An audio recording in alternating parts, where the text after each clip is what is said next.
The following is a feature presentation of our Nation Sports Show.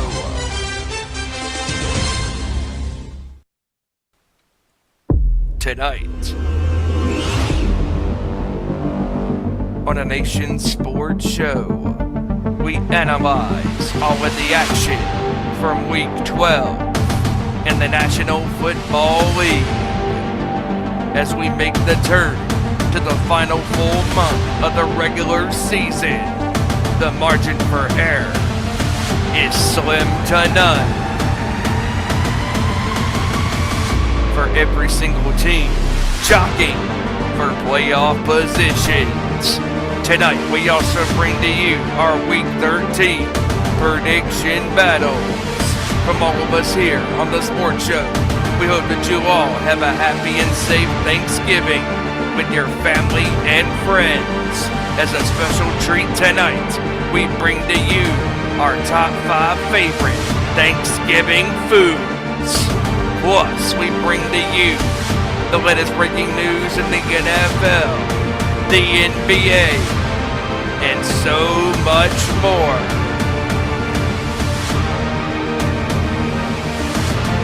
It's showtime.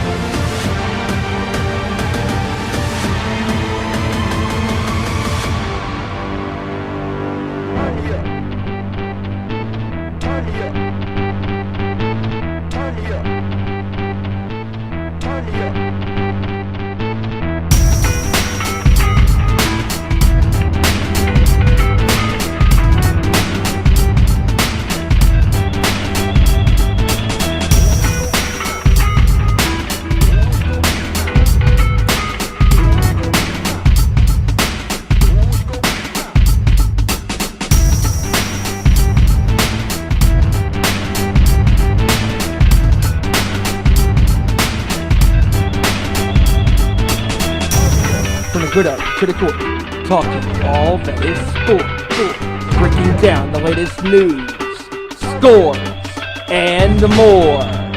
Welcome to our Nation Sports Show.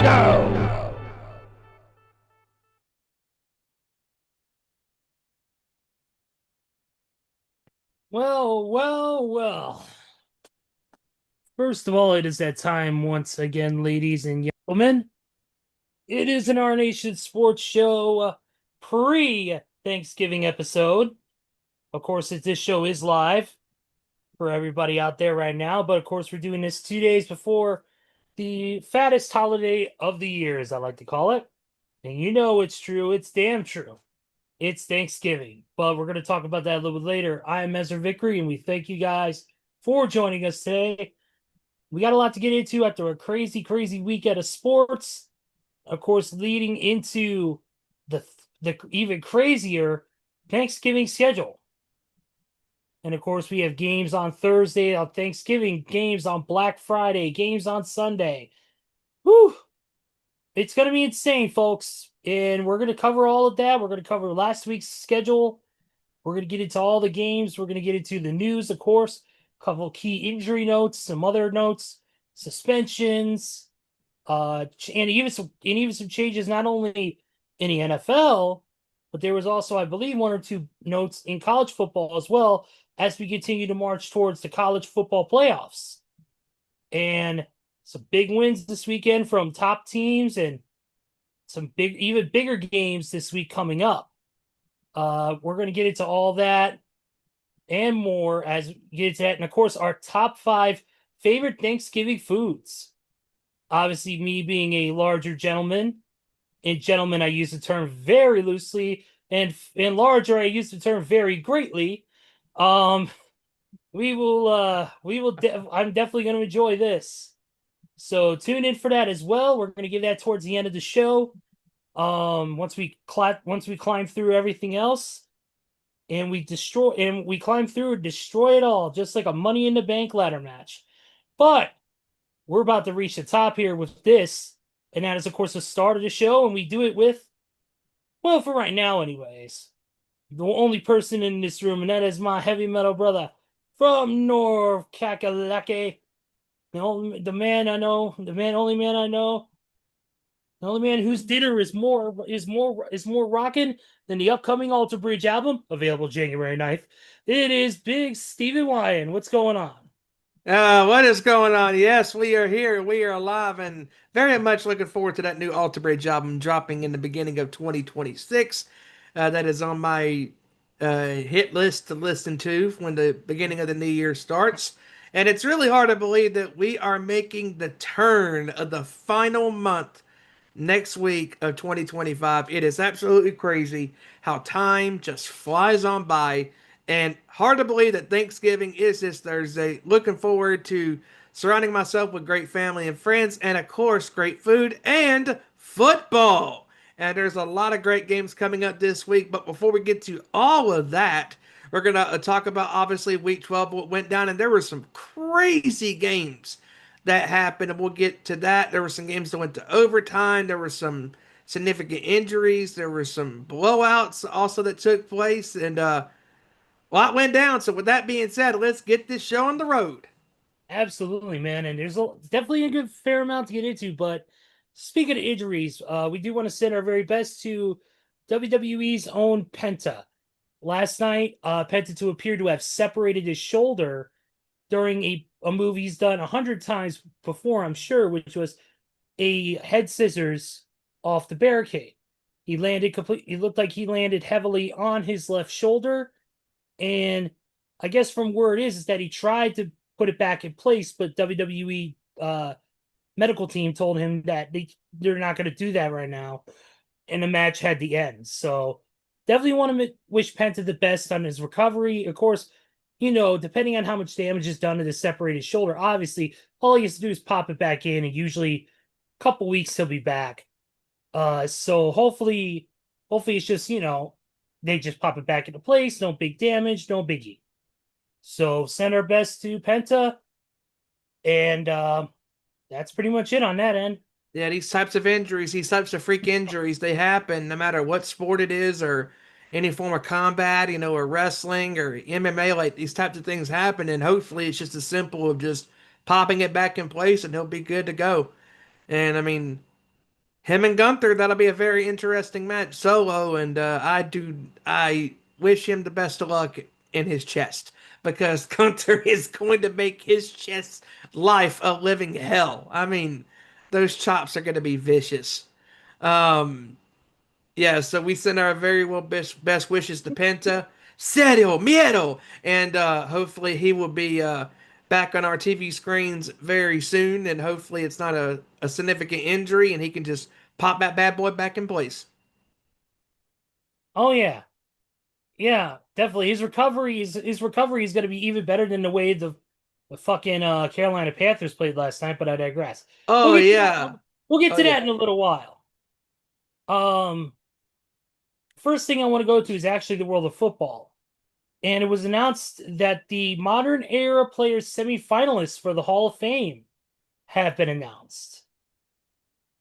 So these are just remember the semifinalists, the finalists, and then the inductees will be announced at a later date as we get closer to around Super Bowl time. So here are your modern day players semifinalists for the Hall of Fame class of 2026. Willie Anderson, Drew Brees, Lamoss Brown, Jari Evans, of course, the man himself, Larry Fitzgerald, Frank Gore, Ronnie Harrison, Torrey Holtz, Luke Kuechly, Eli Manning, Robert Mathis, Philip Rivers, Ooh, Steve, nice, Steve Smith Sr., nice. Terrell Suggs, Fred Taylor, Oh wow. Earl Thomas, Ooh, Adam Vinatieri, nice. Hines Ward, Ooh, Reggie Wayne, whoa. Richmond Webb, Vince Wilfork, Oh wow. Kevin Williams, Steve Wisniewski, Jason Witten, Oh, the ex-cowboy. yep, Darren Woodson, and Marshall Yanda. Damn, that's a hell of a class. Yep, that's just the semifinalists. Of course, the list will be cut down even further as we creep closer to the end of the regular season and into the postseason. When, of course, we will update you with that You list. know Drew Brees has to be getting it. Exactly. Now that he's a broadcaster now, I'm sure he's going to go in. I wouldn't be surprised if. Ooh. I I wouldn't be. wouldn't. I wouldn't be surprised if Jason Witten goes in this year. Yeah, I wouldn't be surprised if Fitzgerald probably goes in. I wouldn't be surprised if Eli goes in. I think Vince Wilfork is going to go in too. Yes. Obviously, Wolford being the expatriate and one of I the think best defensive ends Reggie. to play the game. I think Reggie Wayne's going to go in. He's been a semifinalist 7 times. I hope he gets in too, because Reggie Wyand's been one of my favorite receivers in the game. I mean, just a great route runner and just a great, great guy, playing the game, and he knew how to run routes and he was very efficient. And obviously, him and Peyton Manning, who's also in the Hall of Fame. I mean, to join his fellow comrade in Indianapolis, and I believe Marvin Harrison's in the Hall of Fame too. So that Yeah. would be 3 of the Colts players in the Hall of Fame if Reggie gets in. And don't forget their coach, I believe Tony Tony Dungy. Dungy, yes. Yeah. Mm-hmm. I still have resentment towards Reggie Wayne because he scorched us in that Super Bowl matchup against the Bears and back in 2006, 2007. Mm-hmm. Motherfuckers. But listen to some of the times these people have been nominated as a semifinalist. Mm-hmm. Some have only been nominated once, twice, whatever. Yeah. Here's some of the high numbers. Rodney Harrison 5 times. Torrey Holt 12. Wow. Luke Kuechly's only had 2. There's some who only have 2. Real quick, I wouldn't be surprised if Torrey Holt goes in because he was a part of the greatest show on turf with Kurt Warner and Isaac Bruce and Yep. Marshall Falk and Yeah, Philip Rivers, he's only been nominated once. This is his first nomination, Philip Rivers. wow. Steve, Obviously the longtime San Diego Charger yep, quarterback. I and wonder LA if the Charger. final numbers are going to match his number of kids.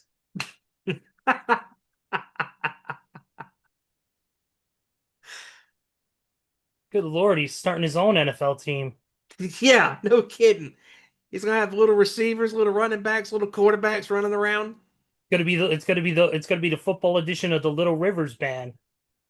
But oh my God! Hey, I wonder. Well, he could. Well, if they don't play, well, if they do all play, he could definitely teach them about being not just lonesome losers. Hey! You can't talk about the Las Vegas Raiders or the Jets like that. Come on. or the Panthers or the Jaguars. Oh no, the Panthers at least have a better record than most of the other motherfuckers. Well, this is true. At least the Panthers. Or hell, even the Tennessee Titans, the one-win Tennessee Titans. Okay, they're shit. Yeah. I love Tennessee, but they're shit. But we'll talk more about that here in a few minutes. But here's some other numbers. Fred Taylor, 7 times. Steve Smith Sr., 5 times. He's got to get in. Hines Ward, 10 times. Wow. Vince Wilfork, 5. Let's see who else. Darren Woodson, 10 times. Yeah, some of these guys have been nominated as a semifinalist 10 times, 8 times, 7 times. And they haven't gotten in yet. Obviously, they're deserving. It's just that you have such elite company with you. Sometimes you're going to end up getting passed up because of who you have. I mean, you could be the best. You could have a Hall of Fame running back career, but when you're going up in the semifinalists against a guy like Frank Gore, I mean, who's one of the best San Francisco 49ers to ever put on that scarlet and gold uniform. And Frank Gore, no matter what team he played for, whether it was the Colts or any team that he played for, obviously was well known for being a 49er all those years. But Frank Gore, pound for pound, is one of the best running backs of his era. And as much as I don't like the Cowboys, I have a soft spot for Jason Witten. Witten's always been one of the best tight ends in the league, period. And even on those bad Cowboy teams, whether it was with Tony Romo or even Prescott, he's come in there and like a house of fire and always delivered big numbers. And you know, he's one of those guys who's more than deserving of being in this. Will he get in this year? Probably not. But I feel like this is a guy who sooner rather than later is going to be in Canton, Ohio, getting his bust of his head to put into immortality. So I think and to get that ring too that he can add to his collection. Luke Kuechly, a guy, we talk much about the failures of the Carolina Panthers. But Luke Kuechly was not a failure. He One of was. the shining bright spots of that team, along with one of my favorite players, a former Chicago Bear in his own right, but who became a Carolina Panther at the end of his career, Greg Olson, Mm-hmm. who was on those teams with Luke Kuechly at the end of his career. So, And also, when it comes to Greg Olson, he is a hell of an analyst. Like, he is so good. yeah, I love listening to him, and not just because he's got that Bears connection. Like when he called a Bears game a few weeks ago, it felt like to me if he was home, because anytime I get to hear him call a Bears game, it's like, okay, this is what's missing. And it's like if anybody, it's like if Lance Briggs were to call a game, it's like if Urlacher were to call a game. Yep. To me, it feels like home. You know what was cool was having Tom Brady call the Minnesota-Chicago game. To me, that proved that the Bears at that point were elite enough to have, possibly the greatest quarterback in the history of the game to call your game and give you praise. That's a lot of weight there. So, And also, that just goes to show you that Chicago has earned their stripes on being on a national televised game. And Chicago has been definitely one of the bright spots this year. and we're going to get into that in just a few minutes because I really want to get into the croc sniff of everything. And we're gonna get into a lot of the like the suspension stuff and injuries and all that as we talk through the games in just a few. But there's other sports I want to get into, other places I want to get into. So let's go ahead with the NBA. And I just wanted to name out the Hall of Fame class because it was right up front. Yeah. Obviously, but obviously there's been a lot of there's been a lot of bright spots. One of the things I want to talk about was how, and this is just obviously it's another, based on my Chicago Bulls, but Nikola Vucevic, who's won, several games over the past, year or so by game-winning finishes and game-winning performances. He was very blunt and very honest about how the team has been playing. And he says, in very much similar to what people have been saying about the close wins of the Chicago Bears. He's been saying that they have been playing their best ball, and this is not the way that it should be played. He said that in a post-game interview where others were celebrating on all that. Nikola was not happy. He was almost seemed disappointed. And to me, it was, I think for him, he just expects more. And you can't blame him. Yeah. You can't blame him at all. And he wants his team to be better. Obviously, they started off great. They were like 5-0, 6-0. And they kind of fallen back. And then now they're getting close wins, but sometimes close isn't good enough. And he's trying to show, he's being honest. And it's not that he wants out, like a lot of people be that way. They want out. He wants the team to be better. He's trying to be a leader. He's one of the few veterans that the Bulls have because a lot of their players are young guys, So I think that Vucevic being honest, whether it's post-game, right after the game ends or post-game in the locker room, he's dead on. And, things have got to improve or otherwise we're going to end up fucking last in our division again. And I don't want that. Bulls start off hot and they started off strong, but they kind of, I don't want to say slacked, but they fell off just slightly. and they need to get things together and really focus. Yeah, I mean, when you have a guy like Vucevic who's obviously been around, the block in the NBA, who's one of the best big guys, to play the game, he has been around the league, for a while, and he expects better from his teammates. And it doesn't matter if it's the NBA, the NFL, and the world of Major League Baseball or the NHL. If you are constantly winning close games, yeah, that's great because a win's a win. However, that streak is going to end at some point because you can't just rely on, Lady Luck or whatever, good luck charm or whatever things you want to say when it comes to sports. Oh, the ball bounced our way, this went our way, da da da da da. You can't rely on that stuff all the time. And I don't blame them because you very rarely see, especially the top players, you rarely see the top players of today being critical of the team going, yeah, they're just up there singing the praises. But back then, like Michael Jordan, it didn't matter if they won a close game or whatever. Jordan was always honest. He wanted his team to be better. And that's why the Bulls were the best in the 90s, or one of the best in the 90s. And it was so hard to knock them off their pedestal because they were so good at what they did. And Phil Jackson got them ready to play. And the players were alert and aware of what they had to do as far as doing their jobs.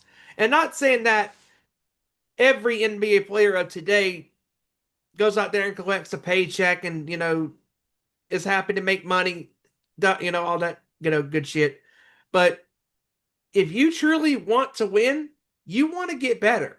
And I have to give Vucevic a lot of credit, for being completely honest and upfront because Chicago has not had a great team in the NBA in a very, very long time. It's I don't, probably been what, 15 years? yeah, definitely since the 2010 2011 season where we took the Miami Heat to their limit and we had those, with that, of course, with the bench mob and the D Rose, Booz, Noah, all those guys up front. Um, that's definitely the era where I, believe the Bulls were at their best since the Jordan era. One of the big problems I have is they are very inconsistent this year for whatever reason. Like they had that, like I said, they were 5-0, and then they went to 5-1, and then 6-1. Now they're 9-8, and they lost to a 3-15 New Orleans Pelicans the other night by 13 points. Yeah, that's not going to cut it. That's not going to cut it. I mean, look at the Thunder. The defending NBA champions are rolling right now. You want to know who's fucking rolling right now? And this blew my mind when I read this. Detroit. Yeah, I was Detroit. like, holy shit. Detroit is 15-2. This is a team 5 years ago. If you wanted to sell the team, nobody would buy them. Yeah. This is a team now who has 13 straight wins since going 1-2 to start the season. 13 straight wins. They were 2-2. Even record. Now that they have the best record in the entire Eastern Conference. And Detroit, this is the same team that took the Knicks to the brink. Yeah, this is a team that's that you want to talk about teams that really flipped the script and really changed their culture around. We talk about all the time the Bears and Ben Johnson. Look at Detroit. Detroit changed everything, and they've been playing some of the best ball they've played since the Bad Boys era of the franchise with Dennis Rodman. Since the days of Chauncey Billups and Rasheed Wallace and Ben Wallace and Richard Rip Hamilton and Tayshaun Prince. We don't talk about Chauncey Billups because he's currently probably sitting in a jail cell, but I digress. Yeah. But those Pistons teams of the 2000s and the 90s and the late 80s, early 90s. I mean, this is doing those eras of that team very proud, and the city of Detroit very proud. And now when you look at the sports town of Detroit. You could not pick a better time to be a fan of any of these teams. The Lions have rebuilt themselves. The Tigers, of all teams, the Tigers went on a Cinderella story last year in baseball's playoffs. The Pistons, 15-2. It is remarkable, remarkable. And it goes to show you, if you draft well, if you sign players in the offseason very well, you can get good karma on your side. And just how this ball club is playing, stand up, Detroit. You deserve to be very proud of your organization. I mean, this is incredible. Incredible. Yeah, this was a team literally, 10 years ago, 15 years ago that was one of the worst teams in the league. And That not very well attended games either. no, whether it was at the old Palace in Auburn Hills or whether it's at the Little Caesars Arena, nobody would attend their games. It was very bad. Attendance was down. No, these in the teams at the bottom of the barrel, not just in the Eastern Conference, but the entire NBA. Now they're at the top of the Eastern Conference, and they're riding neck and neck across the board with the current NBA champs, like you said. And it's going to be interesting to see once these the Emirates Cup, NBA Cup is over, and we get through that to see how these teams react. Speaking of that, Steven, tonight we got several games based on that, of course, because that's going on right now league wide. Hawks and Wizards are going on right now. Wizards are up 25-8. Pregame is on right now for the Magic and the 76ers in Group B in the East. And in the final game for tonight is going to be the Clippers and the Lakers in West Group B. Right now, of course, the Lakers have a record of 12-4. Of course, LeBron James back in action, had an awesome night the other night. Looked really, really good. Clippers at 5-12. Some of the other records, the Magic are 10-8, facing a 76ers team that's 9-7. And then I don't know Hawks and Wizards because the score's up right now, so they don't have the records up on the main screen. But Speaking of the Pistons, their next game is against the Boston Celtics. That's going to be a very good test for them. It really is. They should be able to win that one because of obviously all the issues going on right now in Boston. Milwaukee, too. That would be another easy win for them, to be honest. Because of the issues, obviously injuries, Giannis being out. Right Tatum now, being out for the Celtics. yeah, it's going to be interesting. The other big news that came out of the NBA was what happened last week, and that was the announcement that we kind of knew was coming, but it was still a little bit kind of wow, it's happening. And that is that after his 21st season wraps up, Chris Paul will officially hang up the basketball shoes forever. 21 seasons. I believe he is a 12-time or 11-time All-Star. 12, you're correct. Yeah, 12-time All-Star and made the 75-year anniversary team as well. And he's truly one of the elite players to have never won an NBA championship. While that's a sad thing that he never got to hold that trophy in his hand, not everybody gets to, but they also make the Hall of Fame if they play such great ball. And CP3 was one of the best man when it comes to assists, one of the best men when it comes to shooting in general. He's a machine. The guy can nail shots from any corner of that court, and he is such a facilitator, such a leader. I mean, he set Blake Griffin up from some of his most famous dunks in the history of the NBA. And he's part of those Celtics teams that while they weren't super successful, man, did they bring a lot of attention to that city. And with the team that they had. And it's going to be a sad day when Chris finally says farewell because one of the true greats is going to be leaving the sport again. I mean, look, his resume just speaks for itself. I mean, he had some great years in New Orleans when he first came into the NBA. He took that San Antonio Spurs team, the great Tim Duncan, Manu Ginobili, Tony Parker, the great Greg Popovich, that team to 7 games in 2007-08. I mean, that was probably the best team that Chris was on in New Orleans, and then obviously those years with Lob City with Blake Griffin and Jordan and the Clippers. I mean, just was there with them for a long time. They had chances to make it far, but they didn't. But still, they had some great seasons. And then he was with the Suns, and the one time that Chris Paul experienced the biggest stage of his career, he just came up just short, and he ran into an ambush of an assault from the Greek freak Giannis Antetokounmpo and Chris Middleton and the Milwaukee Bucks. I mean, and just a great year that Chris had that year with Devin Booker and DeAndre Ayton and the Suns. I mean, and that was his best chance of winning a championship, but it just never happened. And honestly, I really think that I wish people would just quit measuring the greatness of players on how many championships you win, because it doesn't matter if you win a championship or not. Because, I mean, look at Karl Malone. I mean, Karl Malone and John Stockton, they played in the NBA for years and they did not win a championship, with the Utah Jazz because they ran into a better team, and that was the Chicago Bulls. I mean, some players are not meant to be world champions as far as at the end of the season. But if you recognize greatness, you will take their greatness as players and as athletes and as leaders any day of the week, because their Hall of Fame career speaks for itself, and it's not just defined by championships. I mean, again, Charles Barkley did not win a championship in his career.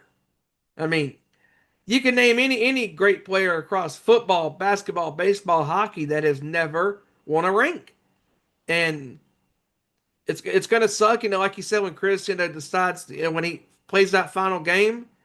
But when he does, I'm pretty sure his comrades from New Orleans and the Clippers and the Warriors and the Suns, they're gonna be there and to support him, because he was a great ambassador, for the league, and a great guy, and one of the best, point guards to play the game. And he had such a great vision, for the court. And the thing that just amazed me about Chris is that when he would get that 3-point jump shot going, you're not stopping him. I mean, and then obviously I can't forget about his days in Houston. I mean, that Rocket team that he was with, that was a game away from going to the finals in 2018. I mean, James Harden, I mean, good God.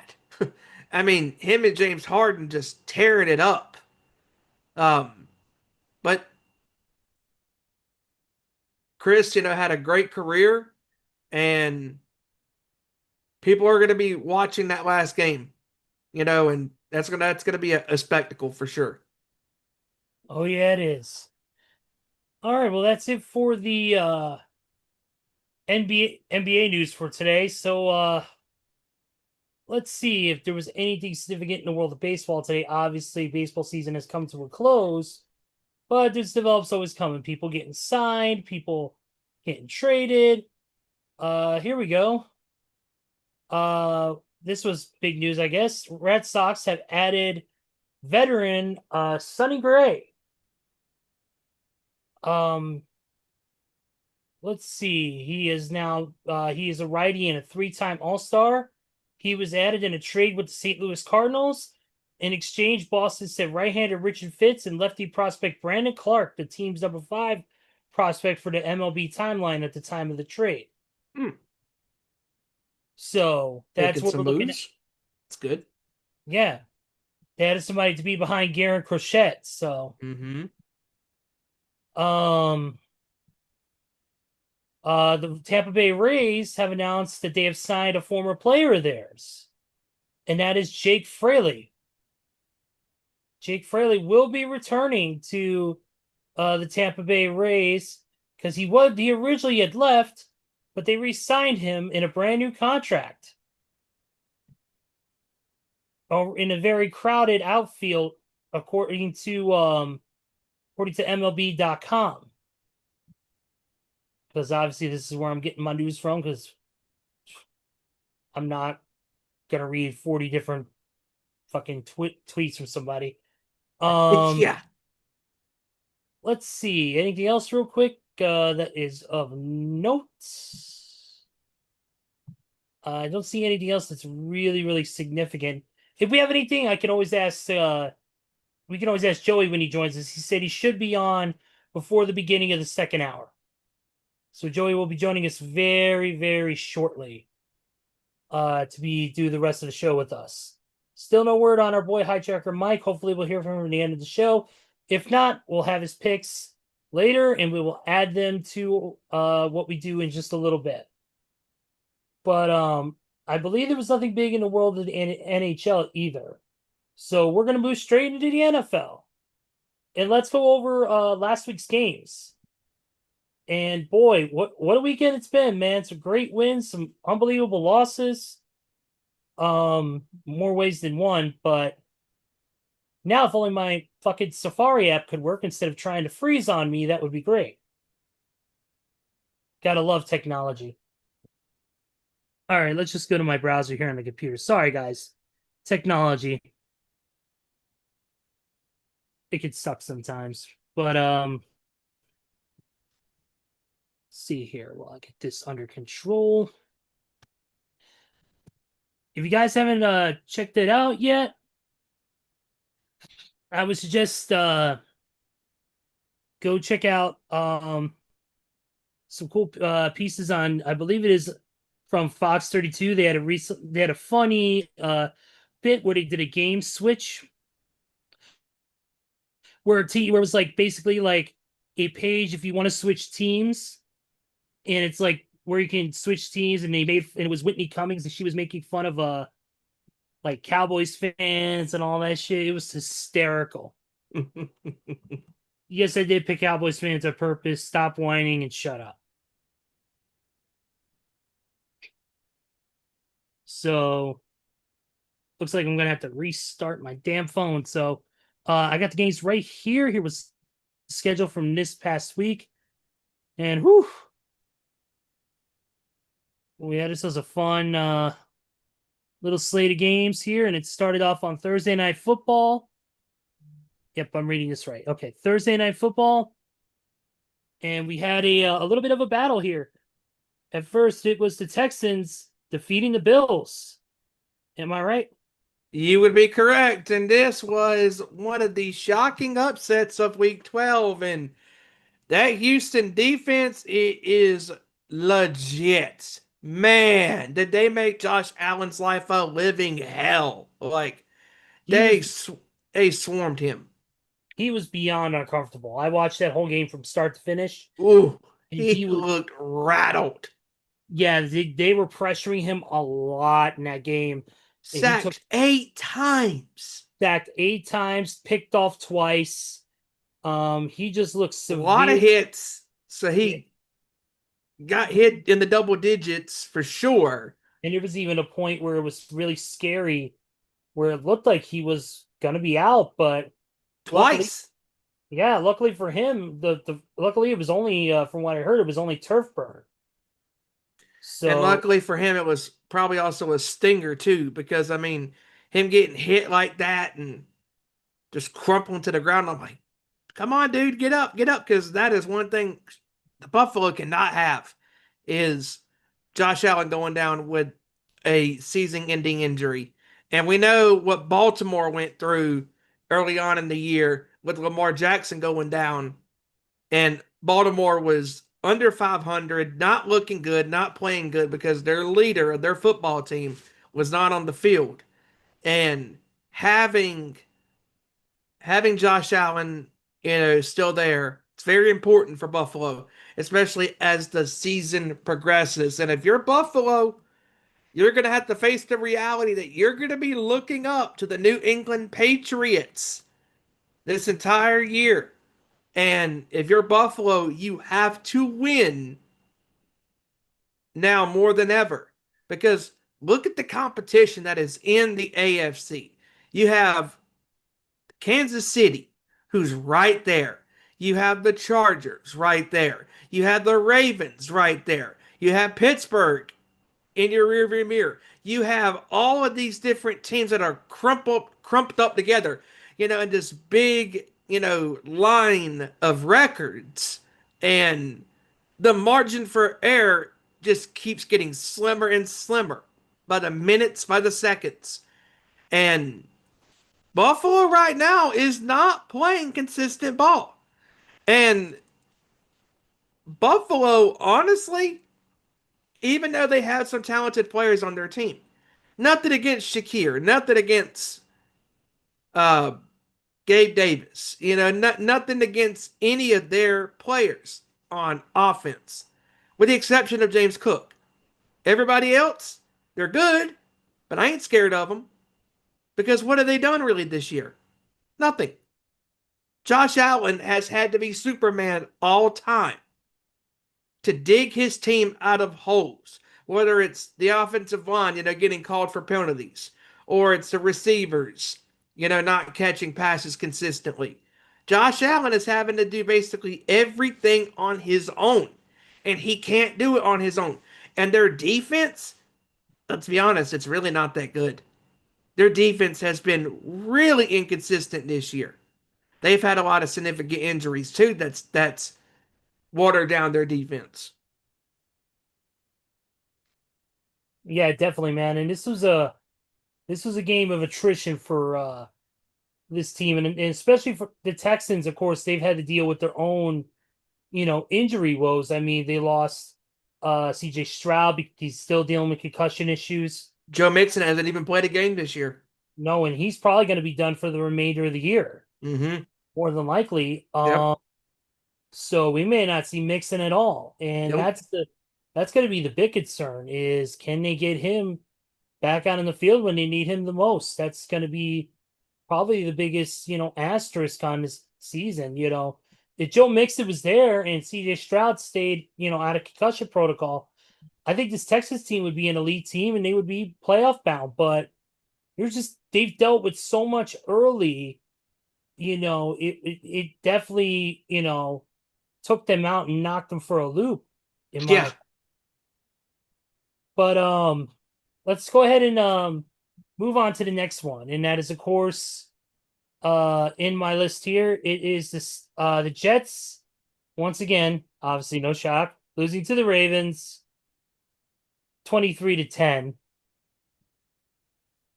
Baltimore right now is on a hot streak. Well, I mean, I'll say it's the Jets.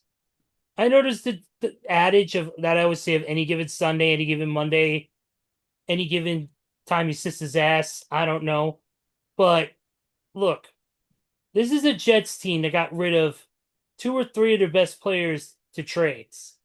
This is a team that is basically rebuilding itself in the middle of the season.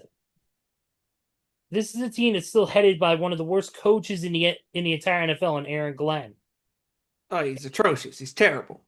And they got beat by a Ravens team that's almost back to full power, back to full strength. You got Lamar Jackson back, even though he's now dealing with a toe injury that he suffered.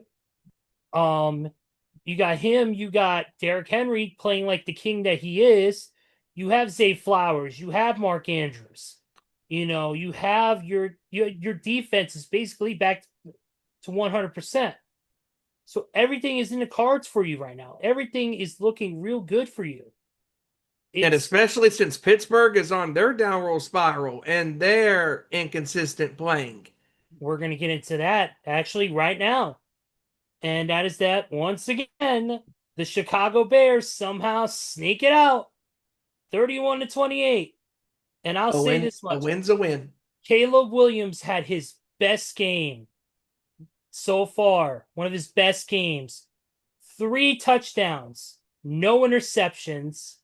Actually, no, I think he didn't throw an interception at all. Let me check the stats. I got to go to the stats. And real quick, if anybody has not seen these Ben Johnson clips, you are missing out. Like when Chicago wins their games. Oh, I watched this week's. Oh, it's incredible. I mean, just Ben Johnson. Again, how could you not want to run through a brick wall for that guy? Like, he is a leader, a true leader of the locker room. Here's the stats. Caleb Williams, 19-35, 239, 3 touchdowns, no interceptions, only sacked once. and that was a strip sack in the end zone. That's it.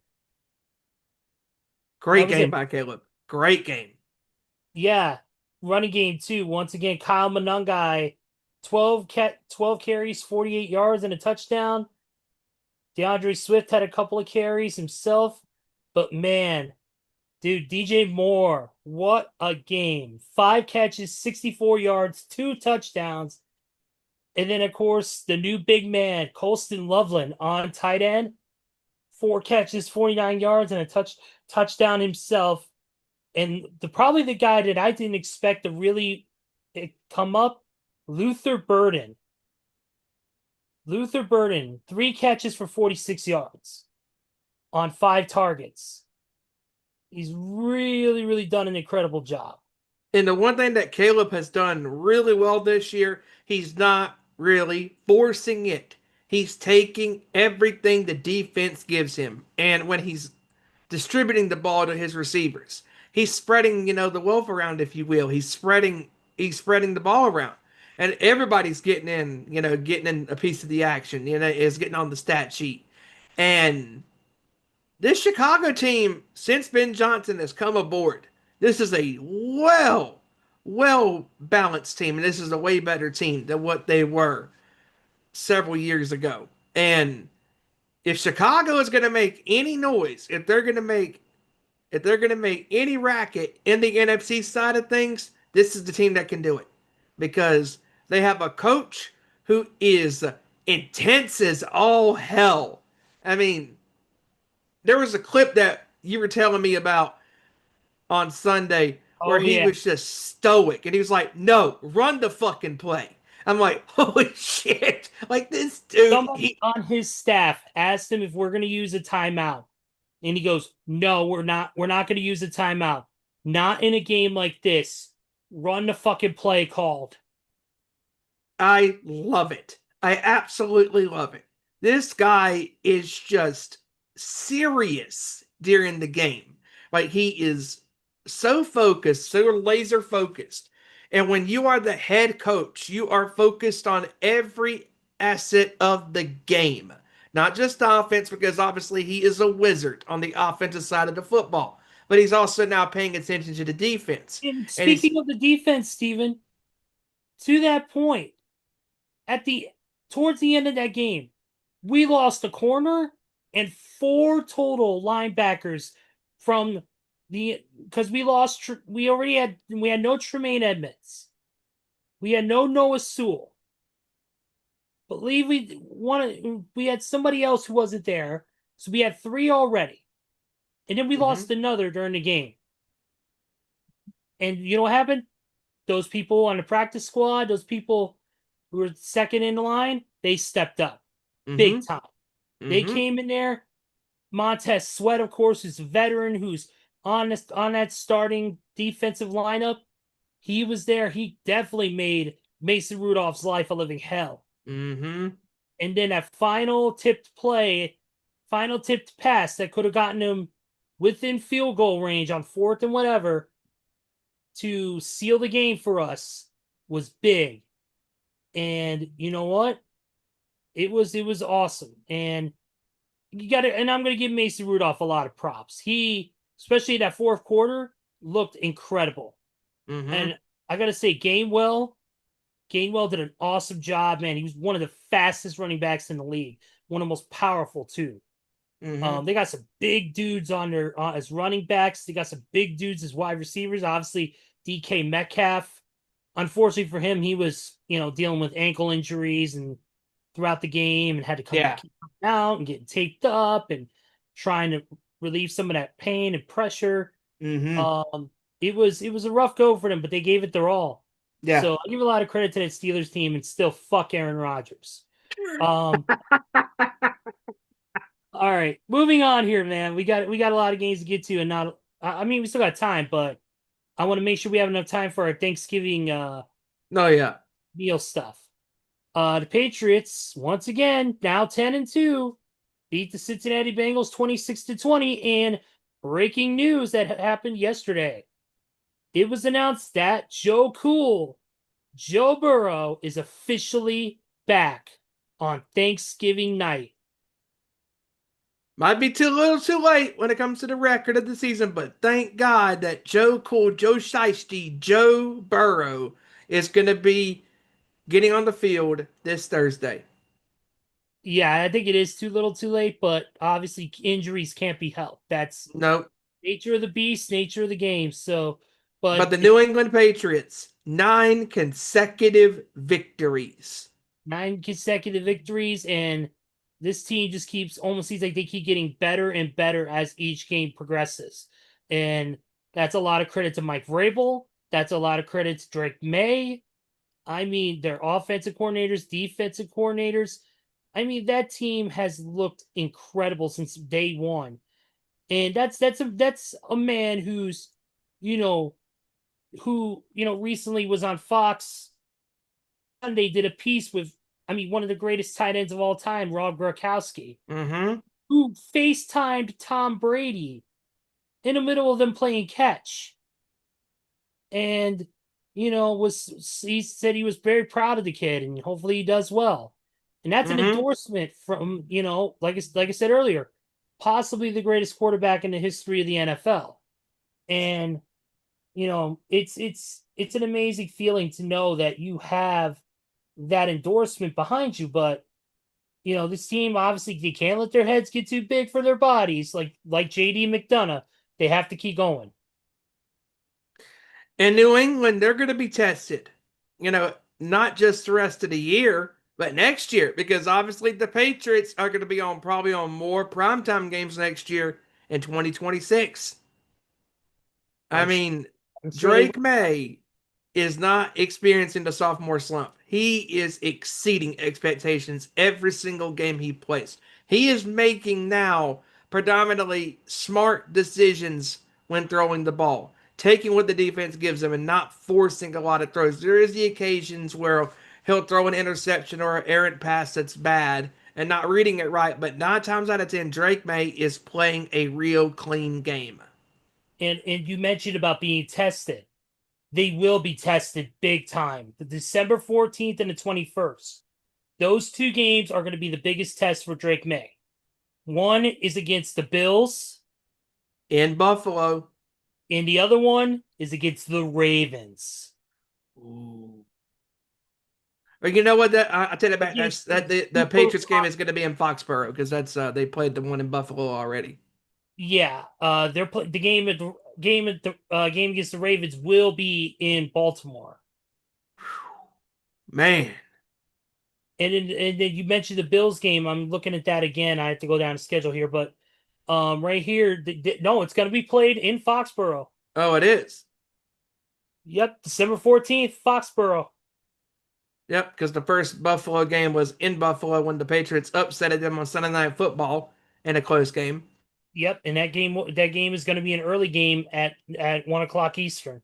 Hell, I wouldn't be surprised depending on what the Sunday night game for that week is. They're going to probably flex that game if they wanted to. Yeah, I don't know what that week is. I don't have that schedule up right now, but we'll figure that out when it gets closer. Let's keep moving down the game list right here. The Lions were able to squeak by the Giants, who surprisingly gave them a fight, and they even led a couple times. They were Give up by double digits again. give credit to Jameis Winston. He came to play. He even And caught a touchdown pass. he even caught a touchdown pass. Yeah, and from Ramon Stevenson, I believe it was, right? I can't remember who Somebody, threw I the forget the dude's name. I can't remember. yeah, but I can't remember who threw the ball. But my God, what a play! What a play! Something right out of the Ben Johnson playbook. hmm And And speaking of playbook, what a play by Jameer Gibbs in overtime. The first play from scrimmage, 69 yards, TD. you said 69. And his speed, that was Braun Breaker speed. Like it was quick. Gone to the house. And the Lions, they survived. What a crazy game.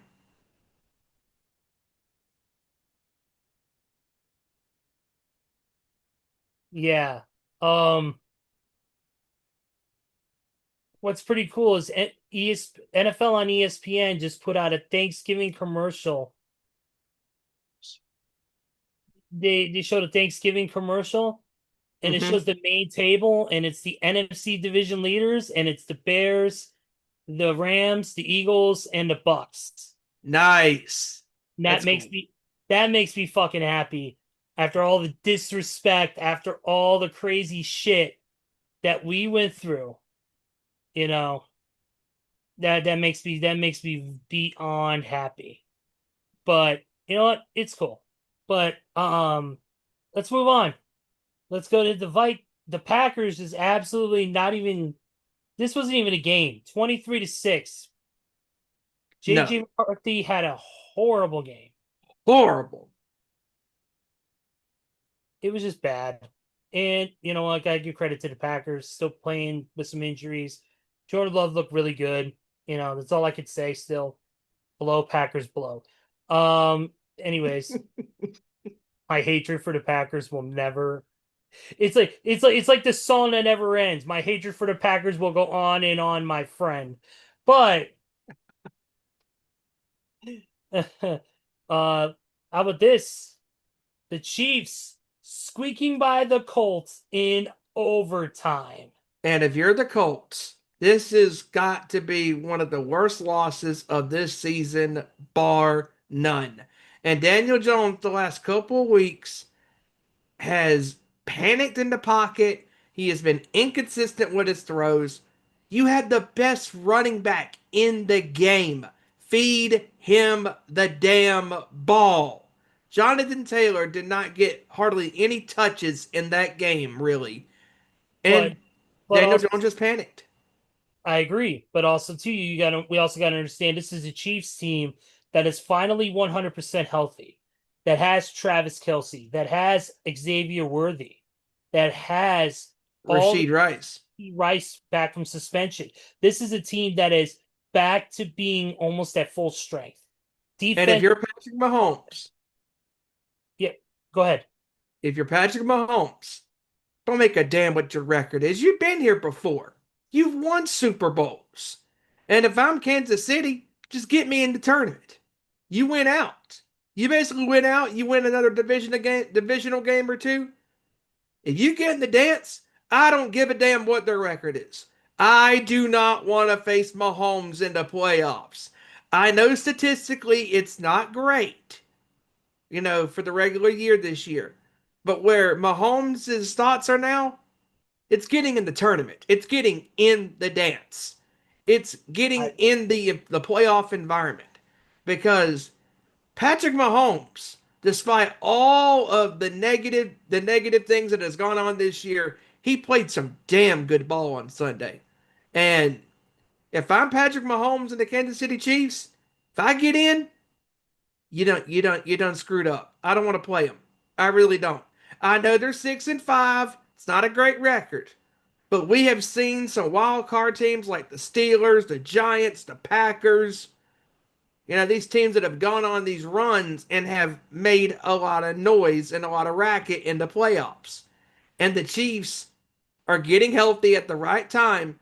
And they got a big game this week with the Cowboys. And Kansas City, their schedule, as the schedule goes down for them, it's going to get favorable. And they have a good shot at making the playoffs. Because Patrick Mahomes may not be winning the division this year, but mark my words, he will find a way to get into the playoffs. Great win for Kansas City, and they did not lead at all until the final gun with the game-winning field goal. A win's a win, and that's all that matters. yeah, I definitely agree on that. Um,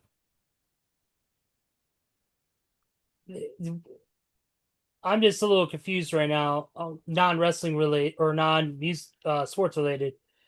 I am looking for NXT on Netflix, and apparently it was. I looked for it, and apparently it's not showing up as live, Huh. which is weird. So they must have already taped it. Yeah, which is very, very awkward because the only thing that comes up to play right now is the NXT Homecoming event from a few weeks ago. Hmm. So it must be pre-taped, but the problem is that I can't access it to watch it, which is here it is. Yeah. It's a pre-tape, so you can watch it now. So Okay. I'm gonna throw it on. But oh wait, I don't have my headphone in either. Man, I'm losing my fucking mind today. Okay. Seahawks, Titans. Hawks win again. 30-24. I mean, do we really need to talk about that game? Next. All right. Jaguars beat the Cardinals 27-24. Trevor Lawrence overcame his screw ups.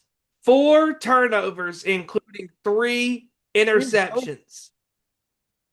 Ladies and gentlemen, the man of the hour, too sweet to be sour. Unlike LeBron, he shows up on time at the perfect time. JT, Joey Thornton. What's up, everybody? Had to take care of some stuff here in the first hour, but I'm here now, ready to talk a little bit of sports. Absolutely, man. You came in at the right time. We're just covering the games from last week. We were just going over some of the stats and information, stuff like that. We did most of the starting ones. We did the Chiefs game. We did the Bears against the Steelers. Right now, Bills and the Texans. We did that one.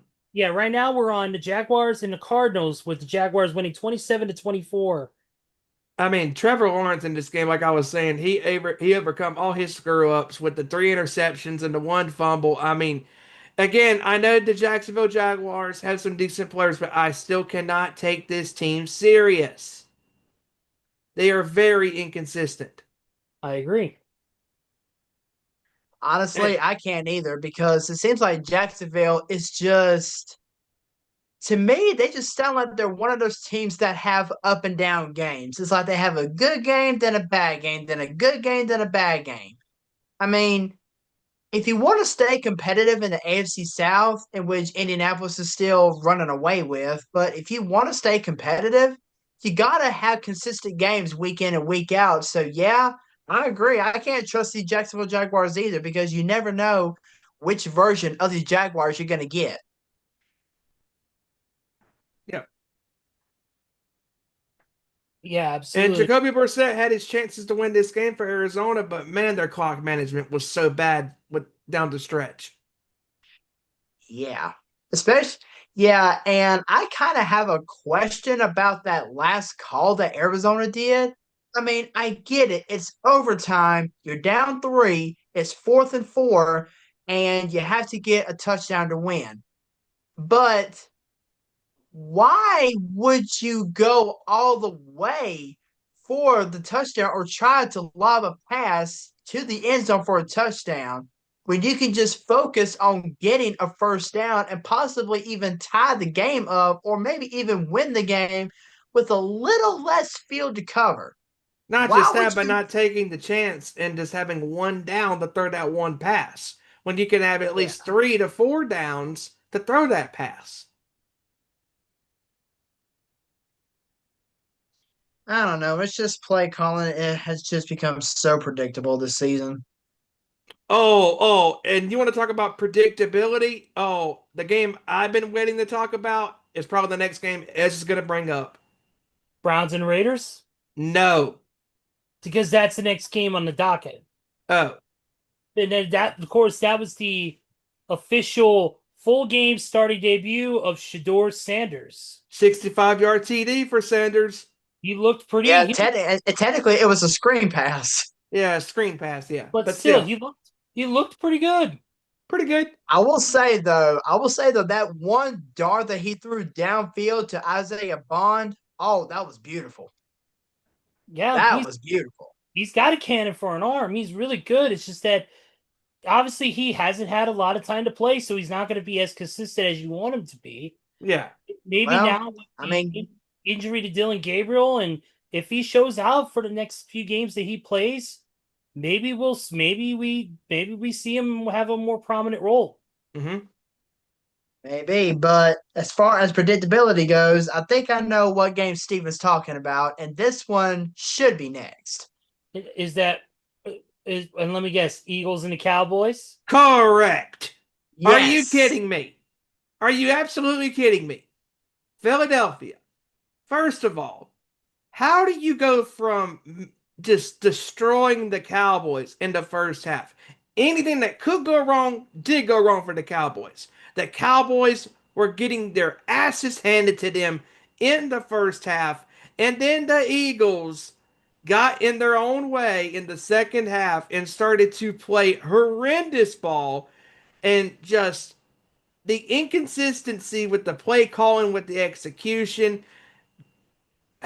just Jalen Hurts forcing throws to AJ Brown, Saquon Barkley fumbling the ball, the special teams not very special for the Cowboys, especially Gibson, the punt returner, which by the way, his soul left his body when he got viciously and violently hit when that fumble happened.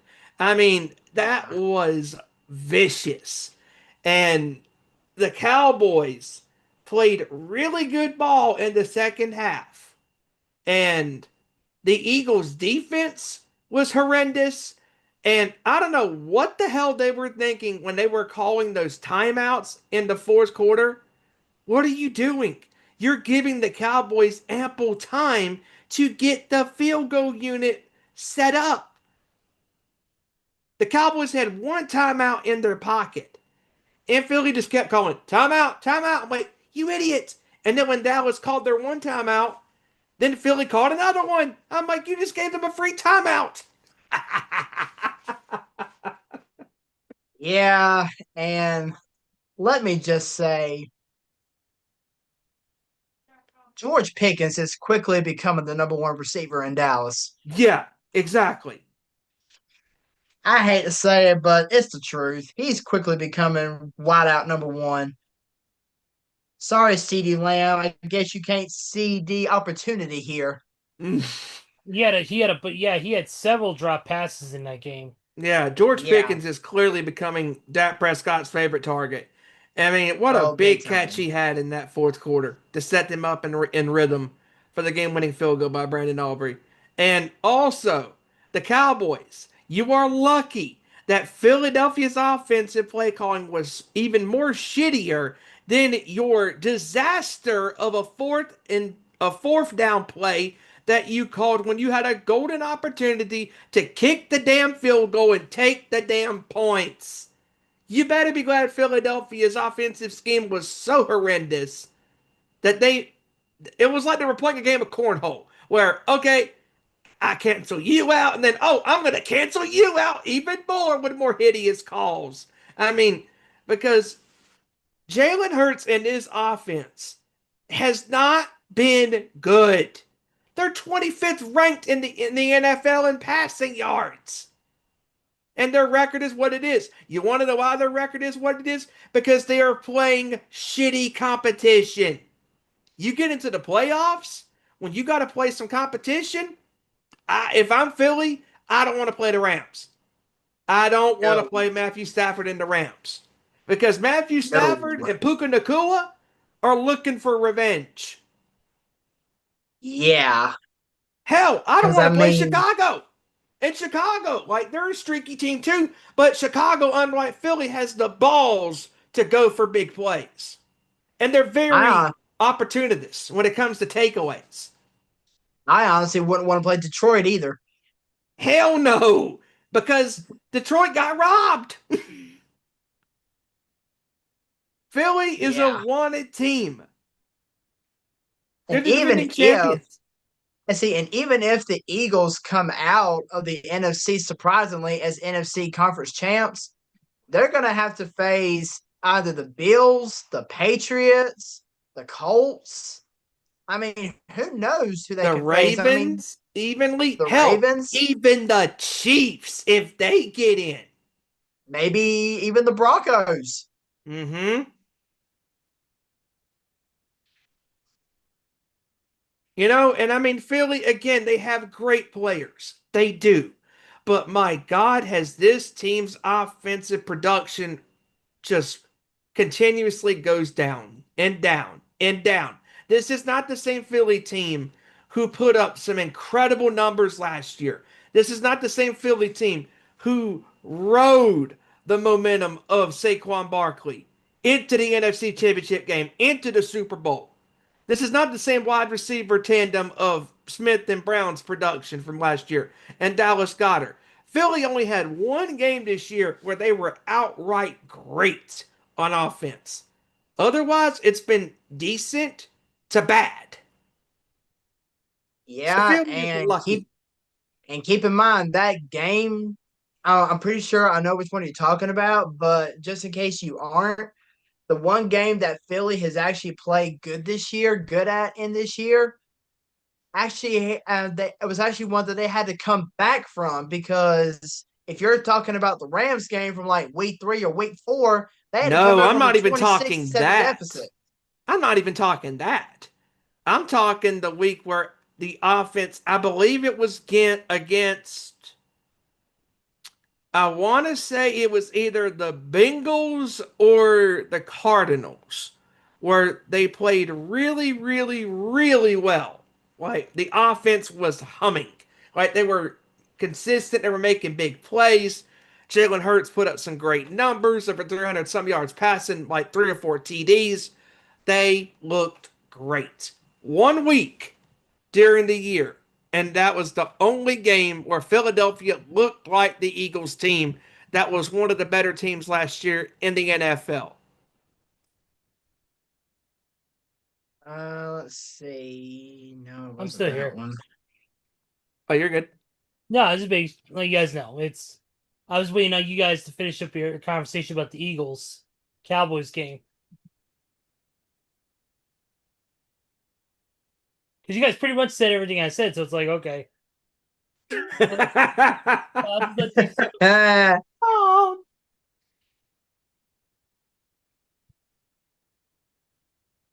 All right, well, let's see. Who cares about this next one? Oh, yeah, Falcons and the Saints. Oh, dear God. Yeah. Next.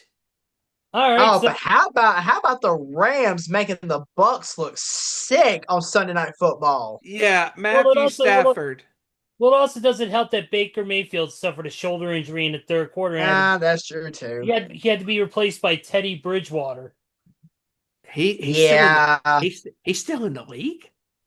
I had no idea. Wow. I heard a rumor. I Yeah, heard I saw I, 30. I saw that he had signed a contract. I mean, he was roaming the sidelines as a high school football coach, but then the Bucks came calling. Yep. Yeah, but yeah, Mayfield went out with the injury. Last time I checked it, the team believed it was a sprained AC joint, and luckily no structural damage. Real quick. Sorry to cut you off. I was correct. It was the Eagles Bengals game. I mean, final on the October 27th. It was the Eagles 37, Bengals 17. That was the only game where Jalen Hurts and Philadelphia looked really good. Oh, we forgot to. I wanted to mention this news I found real quick too. I forgot we were talking about the Buffalo Bills earlier. They made a signing.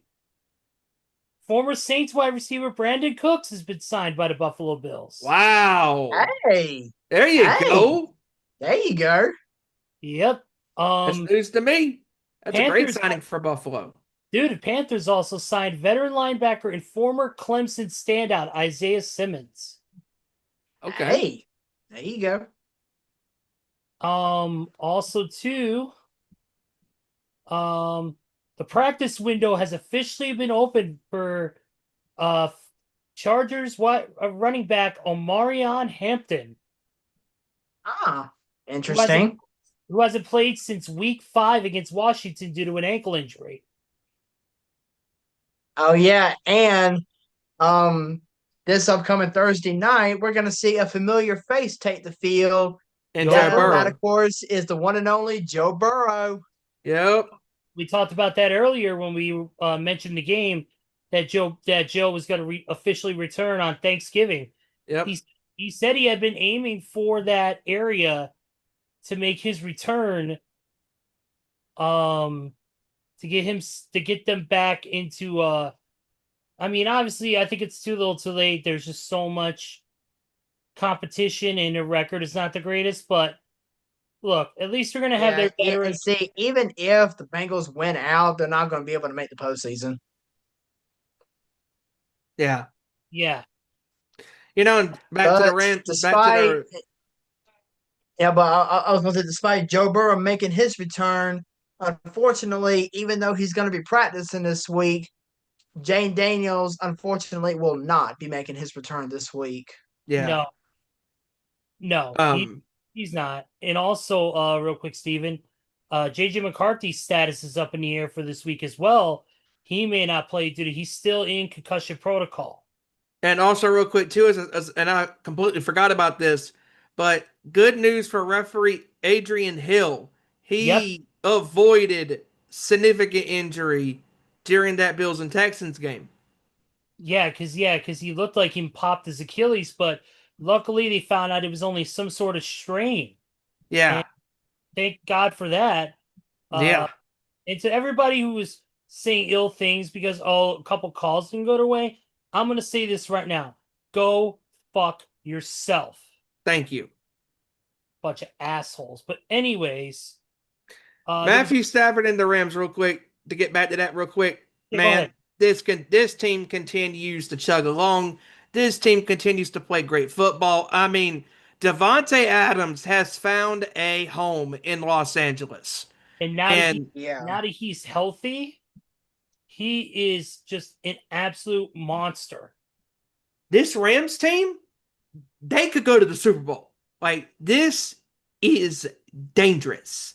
Like, the way Matthew Stafford, who's been in this league for 17 years, he's already won a championship 4 years ago, but he wants to win another one. And the guys that are on this team, Devontae Adams and Puka Nakua, they have never experienced being a champion. Obviously, Nakua's young, but Devontae Adams has been in this league for now 11 years. And that is the one thing that has eluded him is a Super Bowl ring. And the way this Rams team is playing, their offense and especially their defense. Their defense is playing some great ball. Great ball. And the Rams right now are running away, well, not running away, but they are pretty much the de facto favorites to win the NFC West. They're playing great ball, and they're going to be a tough team to stop as the season progresses. I want to also say another injury happened as well, and that is even though they're getting Joe Burrow back, T. Higgins is now in Mm-hmm. concussion protocol.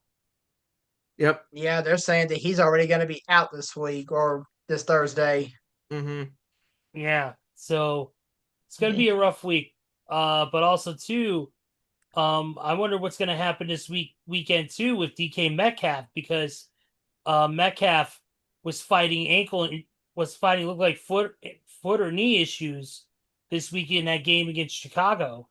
He, Yeah. he suffered an ankle injury and had to come out, and then he tweaked it again and then had to hobble out again. So I'm wondering what's going to happen there at that end. There was also a couple firings this week too. Chip Kelly was fired Yep. as the Raiders offensive coordinator, and then Shane Bowen. Yes. Yeah, Shane Shane Bowen. Bowen, the Giants defensive coordinator. Yeah, Fired. he was terminated as well. You know what I'm also wondering? What the What hell's going to happen with Jawan Jennings? Jesus Christ. we're gonna get into that now, Monday Night Football. And obviously what Steven is talking about to give context real quick is during one of the plays, Jawan Jennings was maybe accidentally, maybe not, hitting the groin by I believe his last name. It's Trevon Moehrig. Yeah, Trevon Morin hit him in the groin. Well, after the game had ended and everybody was saying, shaking hands and all that, he went past one of his own players, patted him on the back, and then proceeded to punch or slap the helmet of Morin. Well, it took literally 5-6 people just to calm him down and tackle him to the ground to get him to finally stop. And it Acting. was his own, it was his own teammates that tackled him too. Yeah, it was his own teammates. Whatever it was, the medical staff, security, whatever it was, they had to tackle him to the ground. And they took him out. And they took him off the field out of the stadium into the locker room because they knew, okay, this is going to get really bad real quick. And Yeah. I would love to be a fly on the wall in that locker room because what a prima donna jackass. And now we already know that Mooring is going to be serving a 1-game suspension for the hit to the groin, which he is appealing. So we'll see what happens from that point going forward. But we mentioned that game, and of course, it was the 49ers beating the Panthers 20-9. It was not the most exciting Monday Night Football game, but they got the job done. Yeah. And now the Niners are officially 8-4. Panthers still at an even record of 6-6. So another big win for San Fran, and we'll see where they go from there. Yep. All right. Well, that pretty much covers the crux of it. Let's go ahead and move on to my favorite portion. Real quick, What's up? before we move on to that, I gotta read this really fast. This is hilarious. But first, before I read it, I just want to ask: do y'all know that SpongeBob episode in which they're trapped on a Flying Dutchman ship and they're discussing about the whole wishes thing? Yes. Mhm. Of course I remember. Well, somebody put a meme on Facebook says, Panthers defense, we got 3 INTs for you. How many points can you get off that? Panthers offense, it shows a picture of Patrick saying 3. Take it or leave it. You're not wrong. uh, That sounds about right. Oh, that's good. That's good. I like that. All right, ladies and gents, it is that time once again. It is our favorite segment of the week. Ladies and gentlemen, it is the score prediction battle.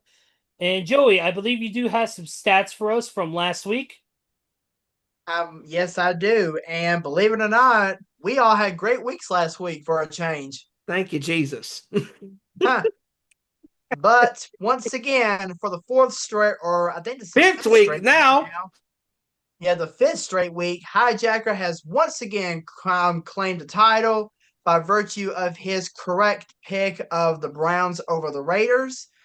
He finished with a record of 12-2 last week. Same record as last week. Yep.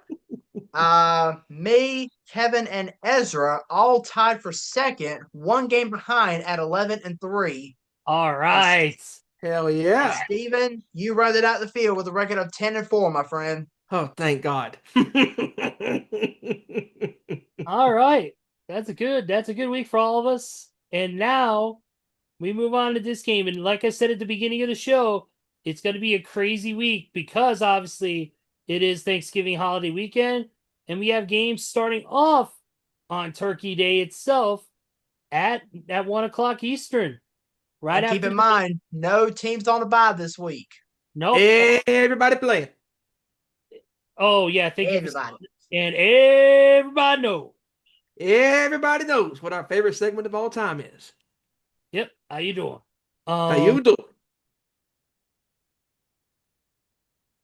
All right, but yeah, get things started off at 1 o'clock is a NFC South showdown. I'm doing okay, I guess. Huh? I'm with you two, the drools. I think I'm doing all right. Yeah, the let's get NFC things North started off with showdown. this NFC South showdown. Hold on, time out here. Time out on the field. No. We actually start off with the NFC North. Oh, showdown. that's right. That's right. NFC North showdown. My bad. Yep, between the Packers and the Lions. All right. Well, unfortunately, I guess Hijacker's not going to be able to make it here tonight, but I do have Kevin's scores though. Yeah, we'll add hijackers to the list at the end after the show airs. Yeah. Yeah. After the show is concluded, we'll add his to the thing, and we'll get you guys updated on that. So, this is tough because the Packers, while they've been playing a little bit inconsistent, the Lions have been having their moments as well. But I'm gonna pick the Lions just out of sheer hatred for Green Bay. I'm gonna be too fucking drugged up on that whatever that is that makes you sleep inside of a turkey. So you're gonna get one of them turkey comas. I'm gonna try not to. But It's fat gonna be man, hard not to for anybody. fat man gonna fat man. So, um, uh, give me the Lions in this one in a close game. I'm gonna go 27-24 on this one. I think Jameer Gibbs. Almost the exact same score for Kevin, but he's going 10 points higher on both sides. He's got the Lions over the Flackers 37-34. Oh my God. I think Jameer Gibbs is gonna run. I think Jameer Gibbs is gonna run for 100 yards. Ooh. Real quick, I know I missed the first part, but Jameer Gibbs, my God, have a day, young man. If he Woo! if he isn't one of the running backs top running backs of the year, I don't know. I don't know who will be. But Yes, yeah, especially since Jonathan Taylor put up a big old goose egg. Yeah. yeah, exactly. Who's next? I'll go ahead and go next. I'm gonna go with Detroit, seeing as how they are playing on their home field. Um, And they're looking for revenge. yeah, they are, and they are looking for revenge. And rumors are floating around that Matt Eberflus might still be on the Detroit sideline. With the timeout still in his pocket. But yeah, I'm gonna go with the Lions as well. I'm gonna go 27-20. Yeah, this is kind of a tricky one because Green Bay, their defense, is good at times and bad at times, but Micah Parsons is still there. It's a tough game, but I do think Detroit is going to squeak it out, get revenge on their home field. I think they're gunning for revenge. Give me Detroit to win on a game-winning touchdown drive, 31-27. Oh, okay. All right. Everybody got their picks? Yep. Yep. All right, moving on. Next one is going to be the Chiefs taking on the Cowboys. I'm gonna go ahead and go first with this one because I got a bold prediction regarding this game. Okay. Okay. I'm calling it right now. One of the still hottest young passers in Patrick Mahomes facing the league's worst secondary. I'm calling it right here. Patrick Mahomes, 350 yards passing, 3 touchdowns. Chiefs crush the Cowboys 38-14. Dude, I am on the same metric as you with this game. Yeah, I don't like the Cowboys defense. They suck. You got lucky that the Philadelphia Eagles offense turned into one of the worst offensive performances in Statues, that second half. Yeah, literal statues. literal statues. But this ain't no statue. This is a Super Bowl winning quarterback in Patrick Mahomes. Give me the Chiefs outright to crush the Cowboys 35-17. You know what? Here's the thing. The Cowboys defense may be horrendous, but their offense has got so much firepower. And you know what? They've been lucky enough to squeak by with a couple of wins recently with that high-powered offense. And their defense may not play well and may keep the game close because obviously they can't defend a cold. But I think this game is going to be a little bit closer than you think. I think it is. Give me still the Chiefs to win this. 31-24.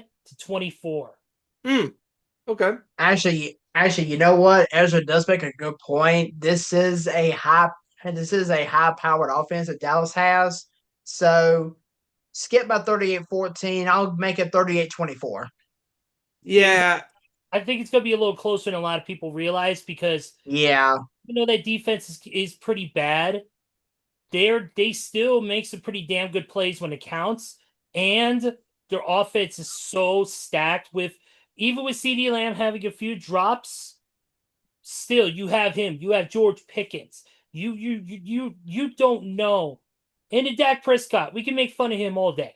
The guy's got a cannon. If he's got Pickens open, he's gonna nail him.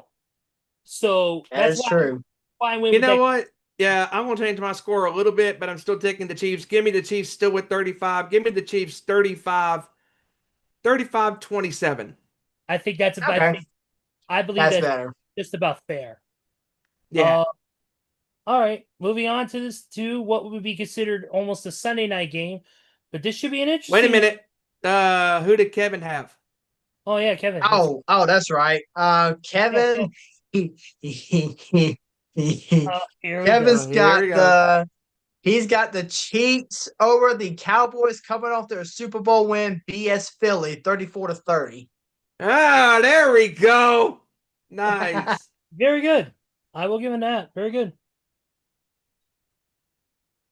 Okay, All Fallon. right, AFC North showdown. NFC Mm-hmm. North. Yeah, we got a little What is this? AFC North? You said. Yep. Yeah, AFC North. All right, little Cincinnati Bengals with the return of Joe Cool taking on Lamar Jackson and the Ravens. And keep in mind, this is going to be so close, if not the exact date of that amazing Thursday night game last year, in which the Bengals beat the Ravens, or No, the I can't Ravens beat remember. them. Yeah, that's what. Yeah, the 30, what Bengals was it won like? 35-34. Yeah, Ravens won 35-34. In that crazy That's right. sequence where the Bengals went for the game-winning 2-point conversion. It got so close. This is gonna be, I think, another close one. Because I think despite T. Higgins not playing this week, and I know there's probably gonna be a little rust from Joe, it ain't gonna phase him because he's Joe fucking cool. Mm-hmm. Yeah, and plus, Jamar Chase is going to be back this week. Oh Yep. my God, he's serving his suspension. He's back, and that's going to create just an amazing energy for him. For me, I'm still going to go with Baltimore, just because I feel like that Baltimore is finally back at full strength, both on offense and defense. And he looked amazing these past couple of games. I mean, obviously the Jets, when I said earlier, it wasn't that impressive only because it is the Jets and they've had a rough season with everything going on. Yeah. So I think to me, this is going to be a real kind of one of their first real true tests since Lamar came back. And Lamar, one of the concerning things about Lamar, though, was that he has a toe injury right now that he's fighting. Yeah. Yeah. And it's a little concerning to me. So I don't know if he's going to be able to play a full.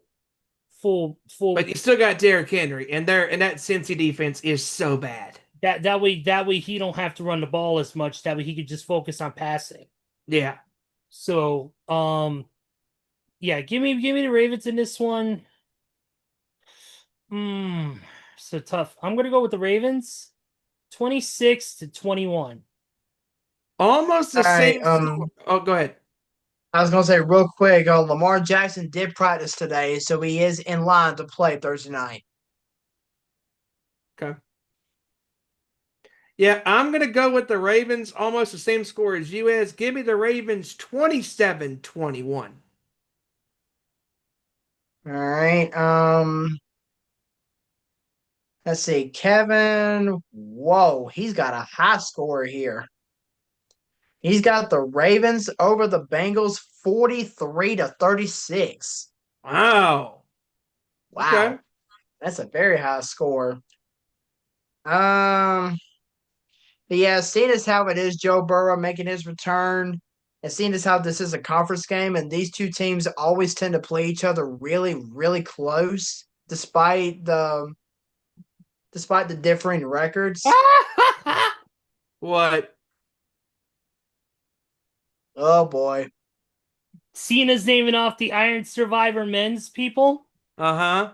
For the first time in Iron Survivor history, a TNA star will be in the Iron Survivor Challenge.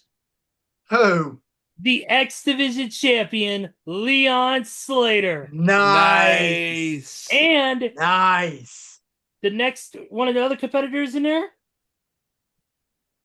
is a man he believes in. Joe Hendry. And also Nice. the leader of Dark State. Oh wow, Dark State actually has a leader. Hmm. Yep. Unless these are qualifying matches. I'm trying to get it right here. Nope, men's Iron Survivor. It's going to be Joe Hendry, Javon Evans, the leader of Dark State, Leon Slater, Miles Bourne, and Trick Williams. Or Miles Bourne or Trick Williams will be in that match at the main event. Nice. But that's Oh well, but I kind of already know who it is since I looked at the spoilers. I didn't look at the spoilers for this week. I avoided it. But anyways, everybody got their scores in for that game? I didn't get mine in just yet. Or Kevin's? Kevin's got Baltimore 43-36. Okay. What do you think, Joe? I think it's gonna be the Ravens. I'm actually gonna go. You know what? I got a scenario in my mind.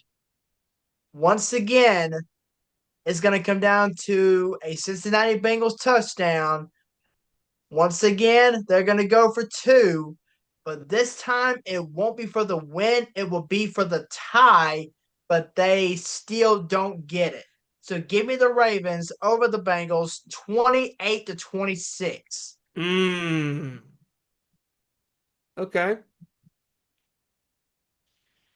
All right, now we got us a Black Friday game featuring the Monsters of the Midway.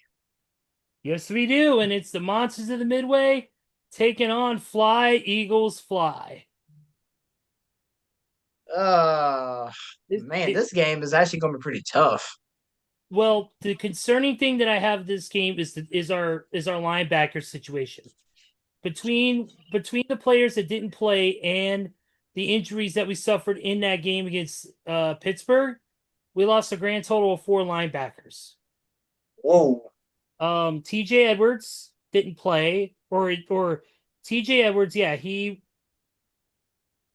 hasn't played. I believe they moved Tremaine Edmonds to IR. Ruben Hippolyte, who took over, he's right now dealing with a shoulder injury. Luke Newman is out currently as an offensive lineman. Dominique Robinson. But you know who was a full participant this week? Theo Benedict, Kyler Gordon, Jalen Johnson were all full goes this week. Hey, Jalen Johnson, that's going to be a huge thing for y'all. And also Kyler Gordon to get him back off of IR. It's going to be great to get him back as well. Their defense is going to look even stronger with those boys back. We need them right now more than ever. But I'm just concerned about our defense because of the injuries we suffered. This is a tough one. I'm still going to roll with Chicago. I think they're going to surprise Jalen Hurts and company. Because the one thing that they haven't got going as well is the run game. Obviously, he's been hitting, Devontae Smith and A.J. Brown and Dallas Goedert. But the one thing that they haven't really gotten going is Saquon. And I think that could be a detriment. Because the Bears are pretty good at some points of stopping the run. And they have one of the best running games right now with Kyle Monangai, DeAndre Swift. Who's also an ex-Eagle. Yeah, absolutely. And I think that's going to be key to the Bears' win. It's going to be it's super close, though. I'm giving the Bears in this one. I think the Bears are going to win this one 28. No. I think the Bears are going to win this one 31-26.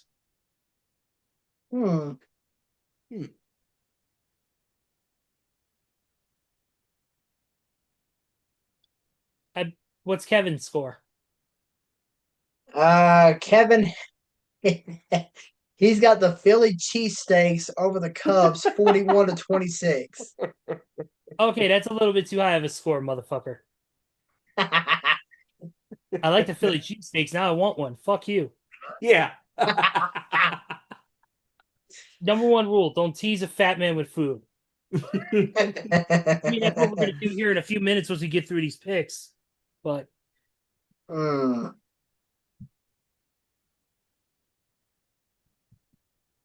Oh man, So what do we this got? one is tough.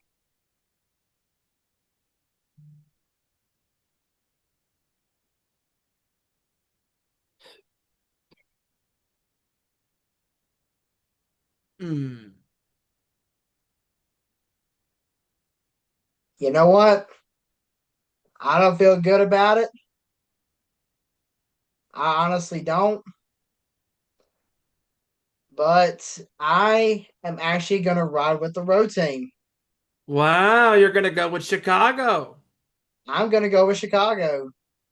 I feel like, yes, I do feel like Philly is going to want to get a win on their home field, especially with it being this close to the playoffs. But Chicago has really played some great football over these last few weeks, and Ben Johnson is quickly becoming one of the best head coaches in the NFL right now. So Mm-hmm. I'm actually going to ride the hot hand. I'm picking Chicago. I think Chicago is going to win this on a game winning field goal, 27-24. Ironically, I had the same score as Joey, but I have the opposite team. Of course, Game you winning field game winning field goal, Jake Elliott, 27-24, Philly. just remember that when you can't do a show one week and I'm not available either. Just remember that, asshole. Um, oh, so that means I can step in as the host, huh? you better have pay for Zoom Premium then. No, I'm kidding. You just use Steven's account. Yeah, Trust no. me, I got his email and stuff. Yeah. Okay. All right. That's the only game I'm Oh, ready though. all right. Well, this next game should be an easy one to pick. Yeah, it's the Rams and the Panthers. This does not bode well for the Panthers. Give me Matthew Stafford and the red hot LA Rams to crush Carolina 34-14. Similar score, 34-20 Rams. 31 to 31 to 17 Rams. I kind of figured that's what you were gonna go with. And Kevin has the Rams over the Panthers 43 to 18. I'm surprised he doesn't have a Ooh. funny name for either one of these teams. Yeah, he kind of laid off on the funny names for some of these. I was gonna say because I figured he'd come up with the Los Angeles Billy Goats Gruffs taking on taking on the taking on like the Atlanta or the Carolina Baby Tigers or some shit. You know, figured he'd come up. But You know, he does Kev. have one funny side note here towards the very end, so that also that I cannot wait to read. Speaking, oh yeah. Speaking of Kev, his Niners are up in this one against Cleveland. Give me the Niners in this one. I think Brock Purdy is going to take the task. Give me Brock Purdy in this one. Niners win big, 34 to 17. Wow. Yeah, give me the Rams in this one. I actually think the defense is going to keep them in the game, but they'll pull out eventually. Give me San Francisco, or excuse me, Santa Clara, 30-20. That's why I said Niners and not San Francisco. I don't need no fucking emails or texts from Hijacker. Say You it. know, one thing that gets to me about this game is how Brock Purdy is going to fare against this Cleveland defense, especially Miles Garrett, because Miles Garrett, the dude has been on another level for the Mm-hmm. past five or 6 weeks. The dude has 18 sacks on the season already. He is well on to passing Michael Strahan. Big time. He's literally only 2.5 sacks away. Uh, but I'm still going to go with the Niners. I think it's going to be close though. So give me the Niners in this one. I'm going to go 23 to 16. Hmm. Okay. And I cannot believe he actually did this. But Kevin I is can't believe going he done against this. his own team. I can't believe he done this. Yeah, he's actually going against his own team. He thinks the snow and the cold is going to mess with the Niner offense, and he thinks the Browns are going to pull this one out 17-15. Yeah, What because the hell kind of score is that? well, that's because he does have a point because there is going to be a cold snap that's going to be running through the entire Midwest this coming week, where the temps are going to drop significantly. I know that Yeah, we're and here in the South too. yeah we're currently in the 50s right now, but by tomorrow by what Thursday morning it's supposed to be down to like 30 something degrees. Oof. Yeah, With and we were in the 70s today, and we're going to be in the 70s tomorrow. But come Thursday, it's going to barely be in the 50s here in the South. yeah, so I understand that point of view definitely. Wow. Interesting. What's interesting? All the weather. No, the score that Kevin gave. Oh yeah, it Oh is yeah, interesting. It is. It's quite odd. He's not wrong about the weather though. I will give No, him that. he's It's not. going to make that ball hard to really mess with because it's going to be that Yeah. pick in on the outside is going to be Yeah. very much tougher. It's going to be like a rubber bullet, it basically. Yep. yeah. Um, But up next, an AFC South matchup. yep, between the Colts and the Texans. You know what? I cannot believe I'm about to do this. No, you're not. Yes, I am. Give me the Texans in an upset. Wow. 27-23. Give me the Colts in a bounce back game. It's going to come from a game winning field goal. Uh, it's going to come from a game winning field goal. Uh, 30-27. I'm gonna go with the Colts. That I believe this is gonna be a bounce back game for Jonathan Taylor and Daniel. Excuse me, Indiana Jones. Um, Oh, real give me quick, the by the way, Colts. real quick. Side note. How crazy is that YouTuber Urinating Tree 3 years ago said in one of his videos before the 2022 season that Daniel Jones would be a cult. And sure enough, 3 years later, he is. Crazy. Absolutely crazy. Go ahead. Um, give me the Colts to win this one. I'm gonna go with the Colts 34-21. Hmm. Okay. Uh, what was Kevin? Do we got to do this next game? Wait. What was Kevin's score? He's got the Colts over the Texans 20-17. Okay. Okay. But yeah, do we have to do this next game? Yes, we have to Unfortunately. do it by our own admission. We always do the scores for every single game. I No know, matter I'm just how messing bad the around. matchups may be, still have to do them. Saints and Dolphins are up next. You know what? I'm gonna go with. I wish I could go with none of them and hope they just. You know what? You know what I'm gonna predict? No, I'm not gonna do it. I'm not screwing up my. I was gonna go You're super gonna do tie. it, you fucker. I was gonna go super tie, but I'm like, nope, not in this one. No, you know what? Give me the Saints, and you know what? Give me the Dolphins in this one, 17-14. I think the high school coach looking motherfucker Mike McDaniel's gonna get it. You can't tell me He does look like a high school coach. you can't tell me he doesn't look like he just coached Portage High School. How the hell does he still have a job? But Kevin has the Mermaids over the Apes 24-9.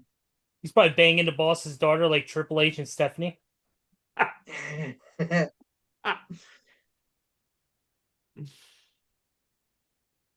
Mm, yeah. uh, you know what? I'm gonna go with the Dolphins too. I'm just gonna go 20-17. I don't give a fuck. Yeah, same score. Dolphins 2017. Okay. All right, moving on. Falcons and Jets. Oh God, another. Oh dear Oh God, God, another another dumpster trash. fire. And I've And said this yeah, in a while. another I haven't dumpster said this in fire. a while. It is America's game of the week. Bullshit. Dear.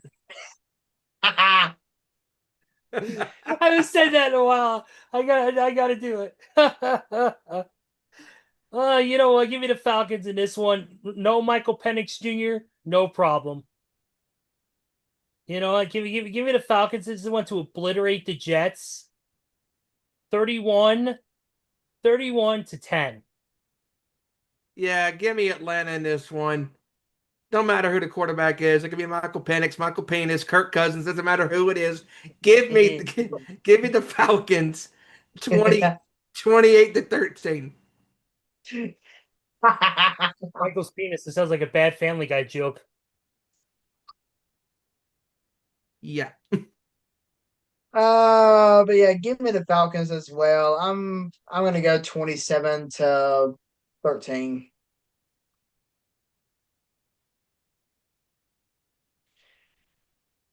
All right. We Let's finally got it. see. Oh, here we go. We got ourselves the AZ Cardinals taking on the Tampa Bay Bucks. I'm Down looking for in this to be Tampa. a. I got Oh wait, a. did Kevin give the score on the Jets Falcons game? I'm sorry. Oh, good Oh, point. no. Yeah. Oh no, I did not give Kevin a score. Oh God, check out this score. Oh, Oh no. Oh golly. He's got the Falcons over the Plains 12 to 8. What the fuck? Wow. The Falcons over the Plains. Wow, 12 to 8. There's a So safety. four field There's a safety in there. yeah, what's the four score? field I'm goals sorry. against a touchdown and a safety. Dude, what was the score? I am sorry. I had to tune out for just a moment. 12 to 8. He's got the 12 Falcons to over 8? the Plains 12 to 8. 12 to 8? Yes. What is this guy on? Is his family driving him that nuts? Good lord. This is just as bad. This is just as bad as some of the booking I've seen in wrestling. Good lord. But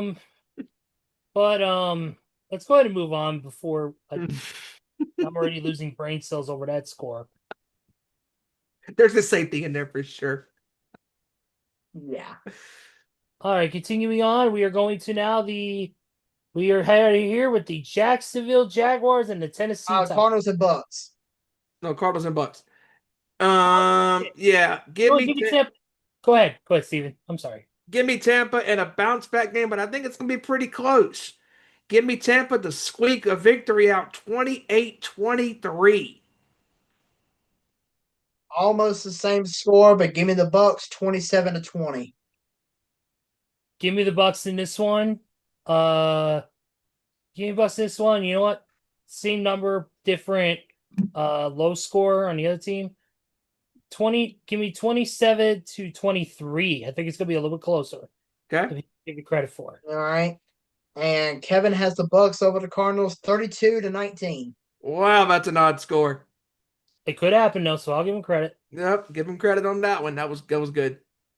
All All right, right, so now AFC South showdown. and the last 1 o'clock game for the week too. Yep.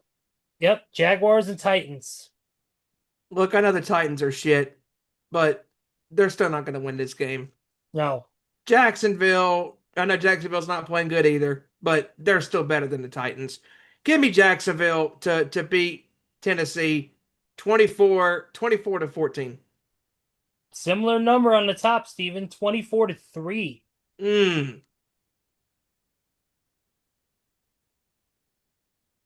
Uh, Jaguars over the Titans 20 to 14. Okay. And Kevin is going against the grain. He's picking the Titans. Wow. He's picking the Titans over the Jags 20-19. Whoa, that's a score. I like it. All I do like right, our first 4 o'clock game. And whoa, Sam Darnold facing his old team. That's right. Mm-hmm. Vikings and the Seahawks. Give me the Vikings in this one, or give me Seahawks in this one outright because JJ McCarthy has been so inconsistent lately. Mm-hmm. He's literally playing like a rookie.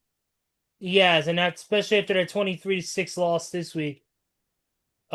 Personally for me, I don't think it's gonna be a massive blowout though. I think it's gonna be more in the middle. So give me the Seahawks in this one to win. 30-13, I think is gonna be what I'm gonna go with.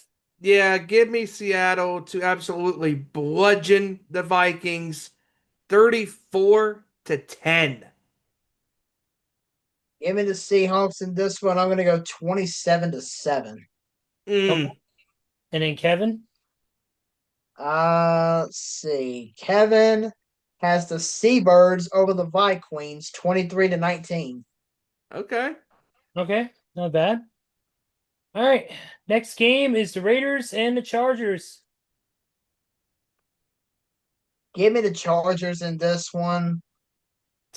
I'm despite the fact that I do have Brock Bowers on my fantasy squad, I cannot trust Geno Smith as far as I can throw him. Give me the Chargers in this one. I'm going to go Chargers 24 over the Raiders. I'll say 13. Yeah, give me the Chargers in this one. Almost similar score. Give me the Chargers 27-13. 25-14, Chargers over the Raiders. Damn, look at that score. How about that score? I mean, if the Bears can do 25, any team can do 25. True. Kevin has the Chargers over the Raiders 30-23. Okay. Moving on. Next one is the Bills taking on the Steelers. Damn. The last 4 o'clock game. Yep. And the question, of course, the biggest question in this whole situation is, will Aaron Rodgers play? He did not play last week, obviously, due to the broken wrist. But we'll see. Pittsburgh still put up some good offensive numbers last week, though. Yeah, absolutely. So I think the Bills are going to bounce back. I just feel like that even with Aaron Rodgers, I think the firepower that the Bills have, I think is going to be a little bit too much. And their defense is very good too. So give me the Bills in this one. It's going to be a close game. Give me the Bills in this one. I'm going to go with the score of 34-31. Oh, wow. I think it's going to be a high scoring affair. Because Mason Rudolph put up some hell of a numbers last week in that game in Chicago. I'm actually going to go with a little bit of a lower score. I'm still gonna go with the Bills. I'm gonna go just a teensy bit lower though. I'm gonna go Bills over the Steelers 27-21. Yeah, I'm kind of thinking on what Joey's thinking as far as the scoring of this game. I think it's going to be a little bit close, a little bit lower in the score. Give me Buffalo to win this one 28-23. All right, and wow, Kevin is picking the Steelers. He's picking the Steelers over the Bills 23-21. Wow. Okay. All right. Next is Sunday Night Football. And it is the. I mean, no.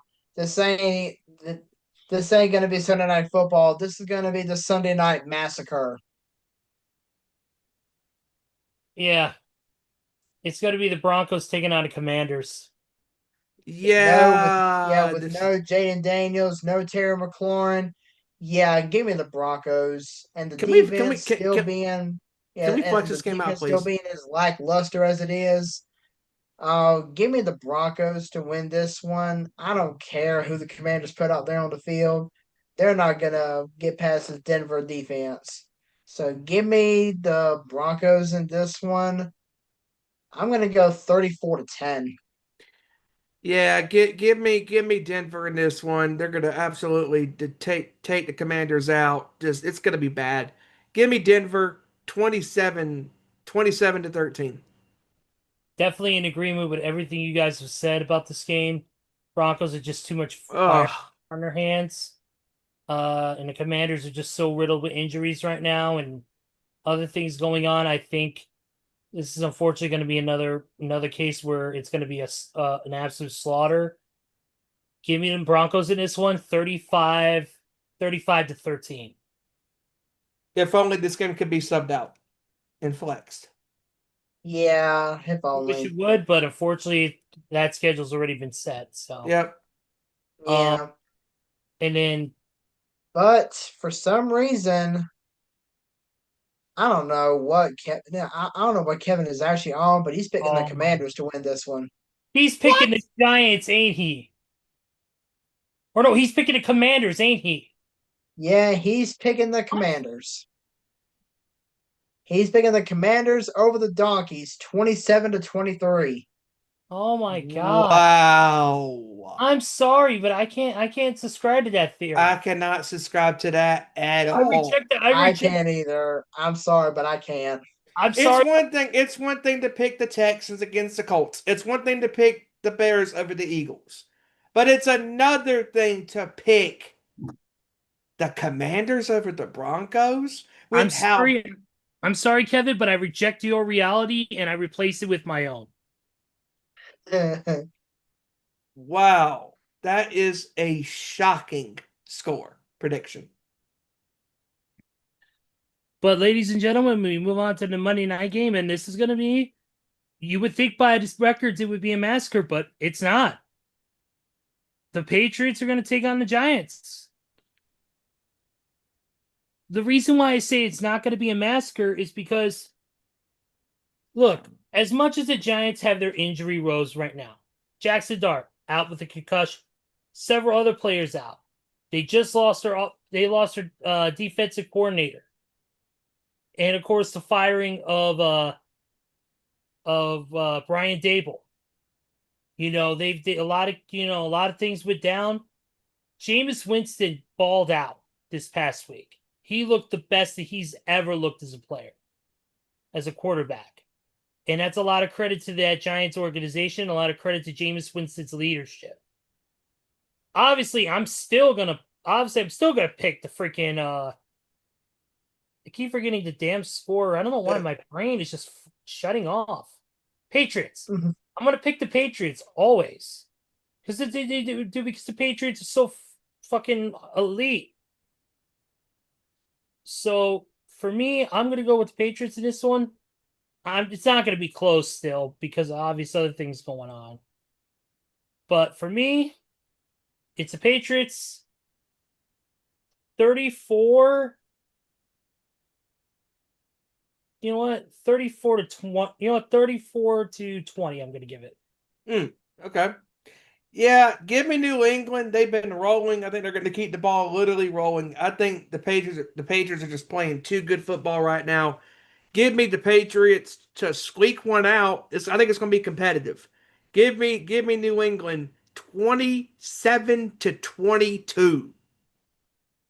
Wow, check out that score. Wow. Yeah, I'm going to go with the Patriots as well. I do think this is going to be a competitive game. I'm going to go with the Patriots in this one, though. You know what? I'm feeling a little odd, too. Give me the Patriots over the Giants, 25-19. Hmm. Okay. And Kevin is picking the Giants in this one. Wow. Wow. Yeah, Hmm. he's picking the Giants in an upset, 24-23. Okay. Okay. Yeah, and here's his funny side note. It's about time Jameis doesn't fall down like Brock Lesnar and gets a surprise win. Of course, Monday I Night knew that Raw was coming to reference. effect. Oh my god. I knew that was coming to effect somehow. I had a feeling on that. Oh Yeah, my god. I actually saw a meme right before I got on the show of a video saying that John Cena actually hit Brock Lesnar with a German suplex. You just couldn't see him. Oh man.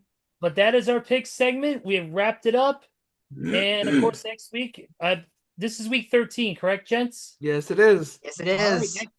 next week will be our week 14 predictions, and we will And cover. our last bye weeks for week 14. Yep, and that includes a very needed bye week for the San Francisco 49ers. Yeah, no Yep. shit.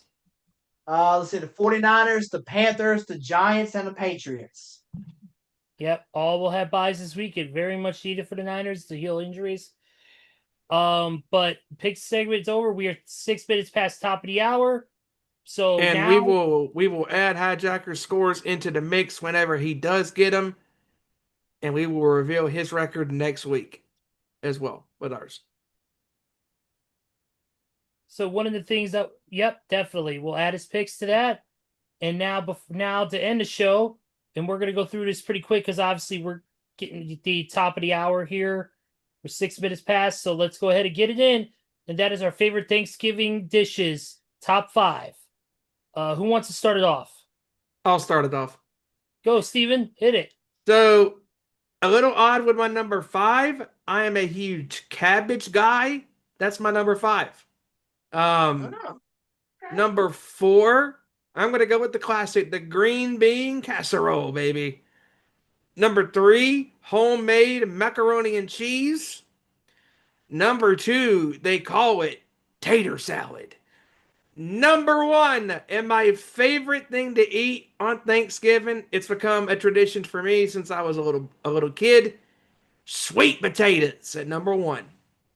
Nice. Okay.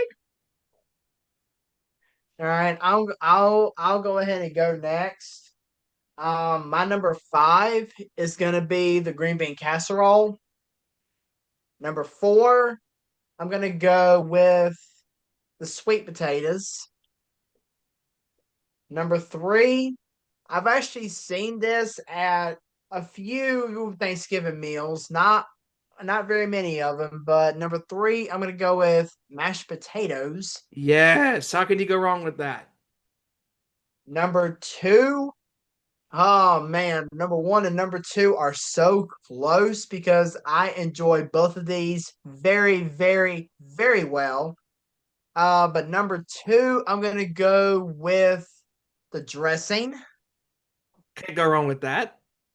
And number 1, you gotta put the OG up there, man. The homemade mac and cheese, buddy. Mm-hmm. Number 1. Mm-hmm. This is a tough list for me as a foodie, as a guy who loves these types of holidays like this. Thanksgiving, Christmas time, any of these holidays, Easter, where there's a big prepared meal, and especially when we go grandiosa like this, it's very much exciting.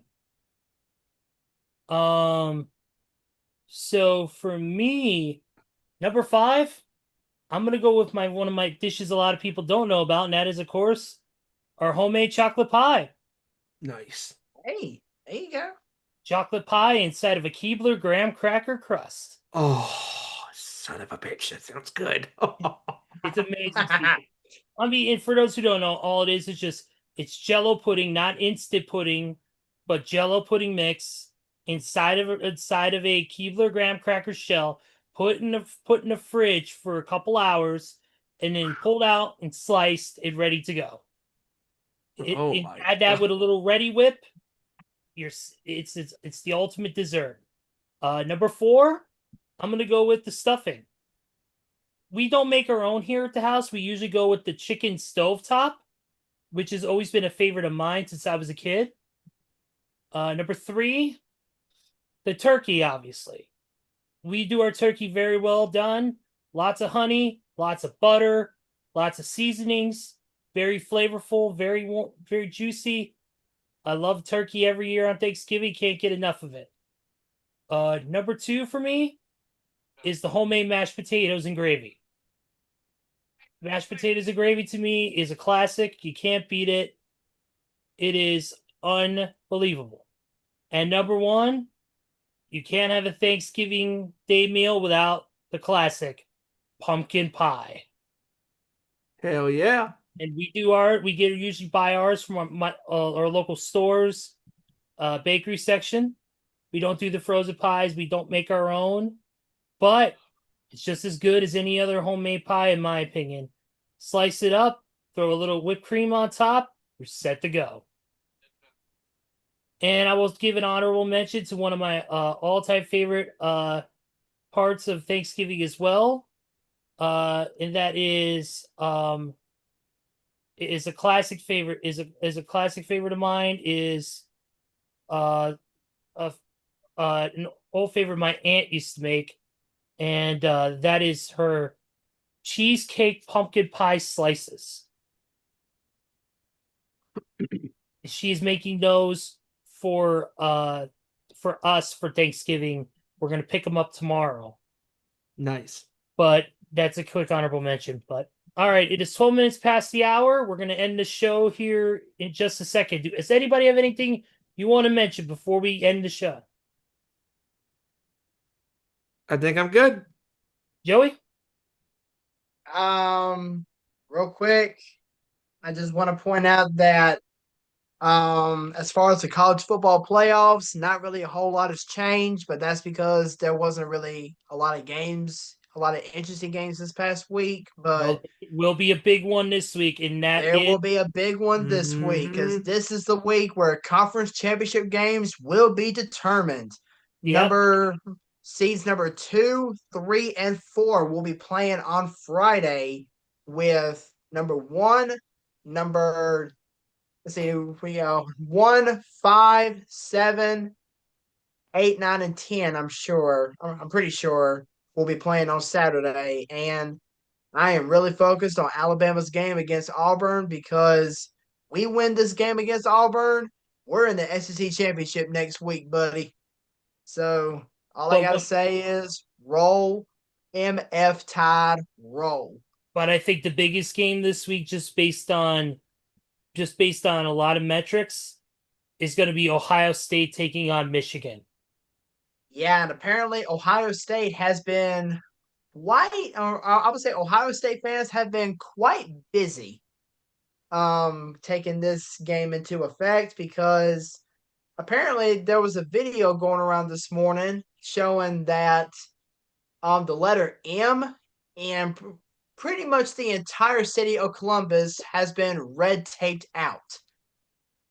Wow. So they're really taking this rivalry game with Michigan in check, especially since Michigan has won the past 4 rivalry games. Yeah, and it's going to be interesting versus you got a Heisman Trophy, basically a pretty much a finalist, Julian Sayin, taking on one of the most elite running quarterbacks in the entire college football world. So I'm interested in that game. So, but yeah, this is definitely where those championship matches are going to be set up. It's going to be an exciting weekend in college football for sure. Oh yeah. And good luck to your Yeah. Alabama Crimson Tide. I hope they're able to pull it out for you. I hope so too, because golly, we need it. Yes, you do. But that's pretty much it, right, guys? Yep. That's it. All right, let's hit the final stuff so we can get out of here. Final thoughts, Joey. Hit it. Once again, great show with you guys. Great that I was able to hop on here in the second hour to give my picks. And I know this was probably said before the show or right when the show started, but I'm going to go ahead and say it. Let me be the first to wish all of you guys, all of our other guys who couldn't make it on the show tonight, as well as all of our YouTube subscribers, fans, friends, family, what have you. I want to be the first here in the closest segment to wish every one of y'all a very wonderful, happy Thanksgiving. If you will be traveling, please travel safely. And just enjoy time with friends, enjoy time with family, enjoy time with whoever you're gonna spend it with. So and also come Black Friday into the weekend, get that shopping done because the shops are going to be going crazy. Even though there's a lot of online shopping nowadays, people still like to get their stuff right away. So be careful if you're going out Black Friday shopping and try not to lose any body parts or try not to break any body parts trying to fight for something.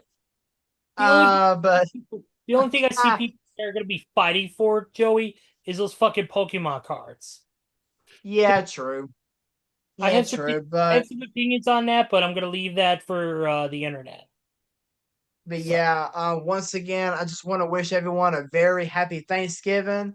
I would say try not to eat too much, but come on, it's Thanksgiving. Everybody's gonna pig out of some sort of capacity. oh fuck that.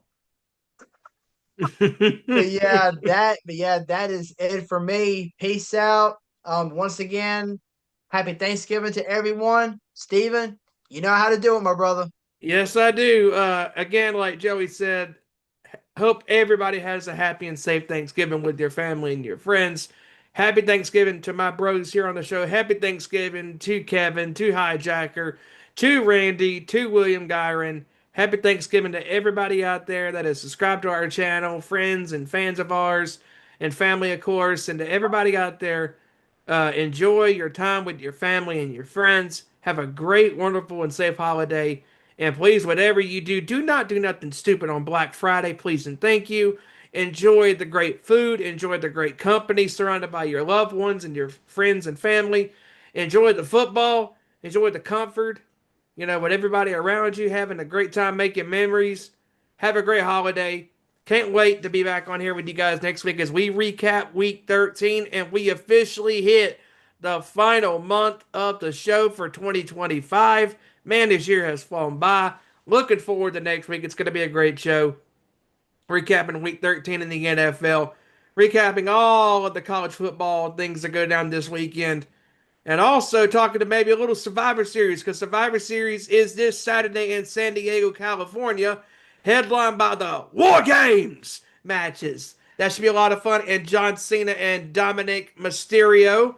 That should be a lot of fun. And please, Stephanie Vicaire, please kick the ever living shit out of Nikki Bella, please and thank you. You can follow us on Twitter at Owen_Sports Show, Facebook.com/Nation Sports Show, and where we are live on most Tuesday nights at 7 o'clock on the East Coast, 6 o'clock Central, 4 o'clock on the Pacific West Coast. You can follow that channel as well, youtube.com/Nation Sports Show. Also, don't forget to follow The Nation's Corner on Twitter at Nation's Corner, Facebook at The Nation's Corner, Instagram at The Nation's Corner, and where the guys or gal are mostly live on Saturday nights, youtube.com/The Nation's Corner. And I'm pretty sure they're going to be live at a special start time this Saturday of 6, I'm assuming. If they are not, then I'm making an ass out of you and me especially. But they are usually live at 7 o'clock on the East, 6 on the Central Time Zone, and 4 o'clock on the West Coast. But since Survivor Series is starting at 7 o'clock on the East Coast, they're probably going to go live a little bit earlier to get the show in. So check it out. They talk about all things professional wrestling, and there is a lot going on. The John Cena's The Time Is Now tournament is still going on. And looking forward to Survivor Series this weekend. AEW Full Gear just happened this past Saturday in New Jersey. And looking forward to this weekend. Should be a lot of fun. Again, everybody out there, have a happy, safe, and blessed Thanksgiving with your family and your friends. Ezra, wrap this up, my friend.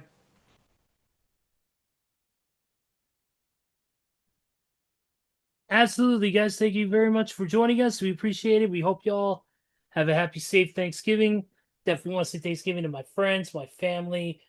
Been there for the very beginning. Of course, thank you to the Nation's Corner family, the guys here on the sports show, and of course, everybody in the Nation's Corner as well. It's been a crazy, crazy year. It continues on next week with more sports talk and, of course, a little bit of Survivor Series talk. Like you said, War Games is this weekend. It's going to be a fun weekend of pro wrestling once again, heading into December. I cannot wait for that.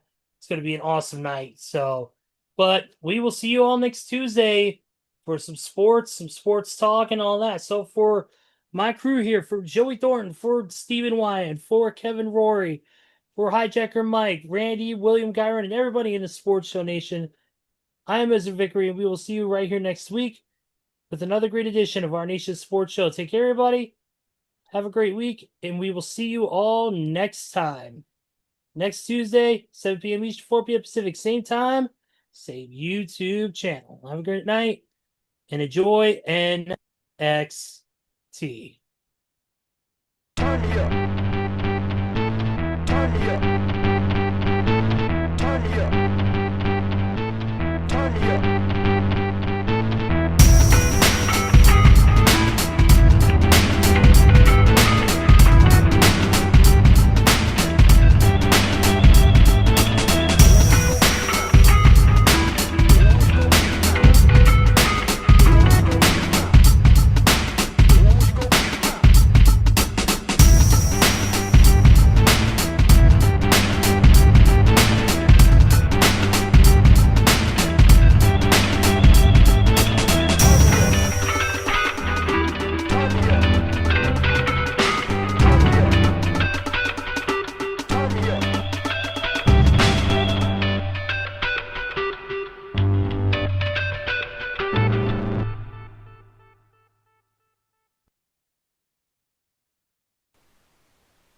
Thanks for watching this week's featured presentation of our nation's sports show.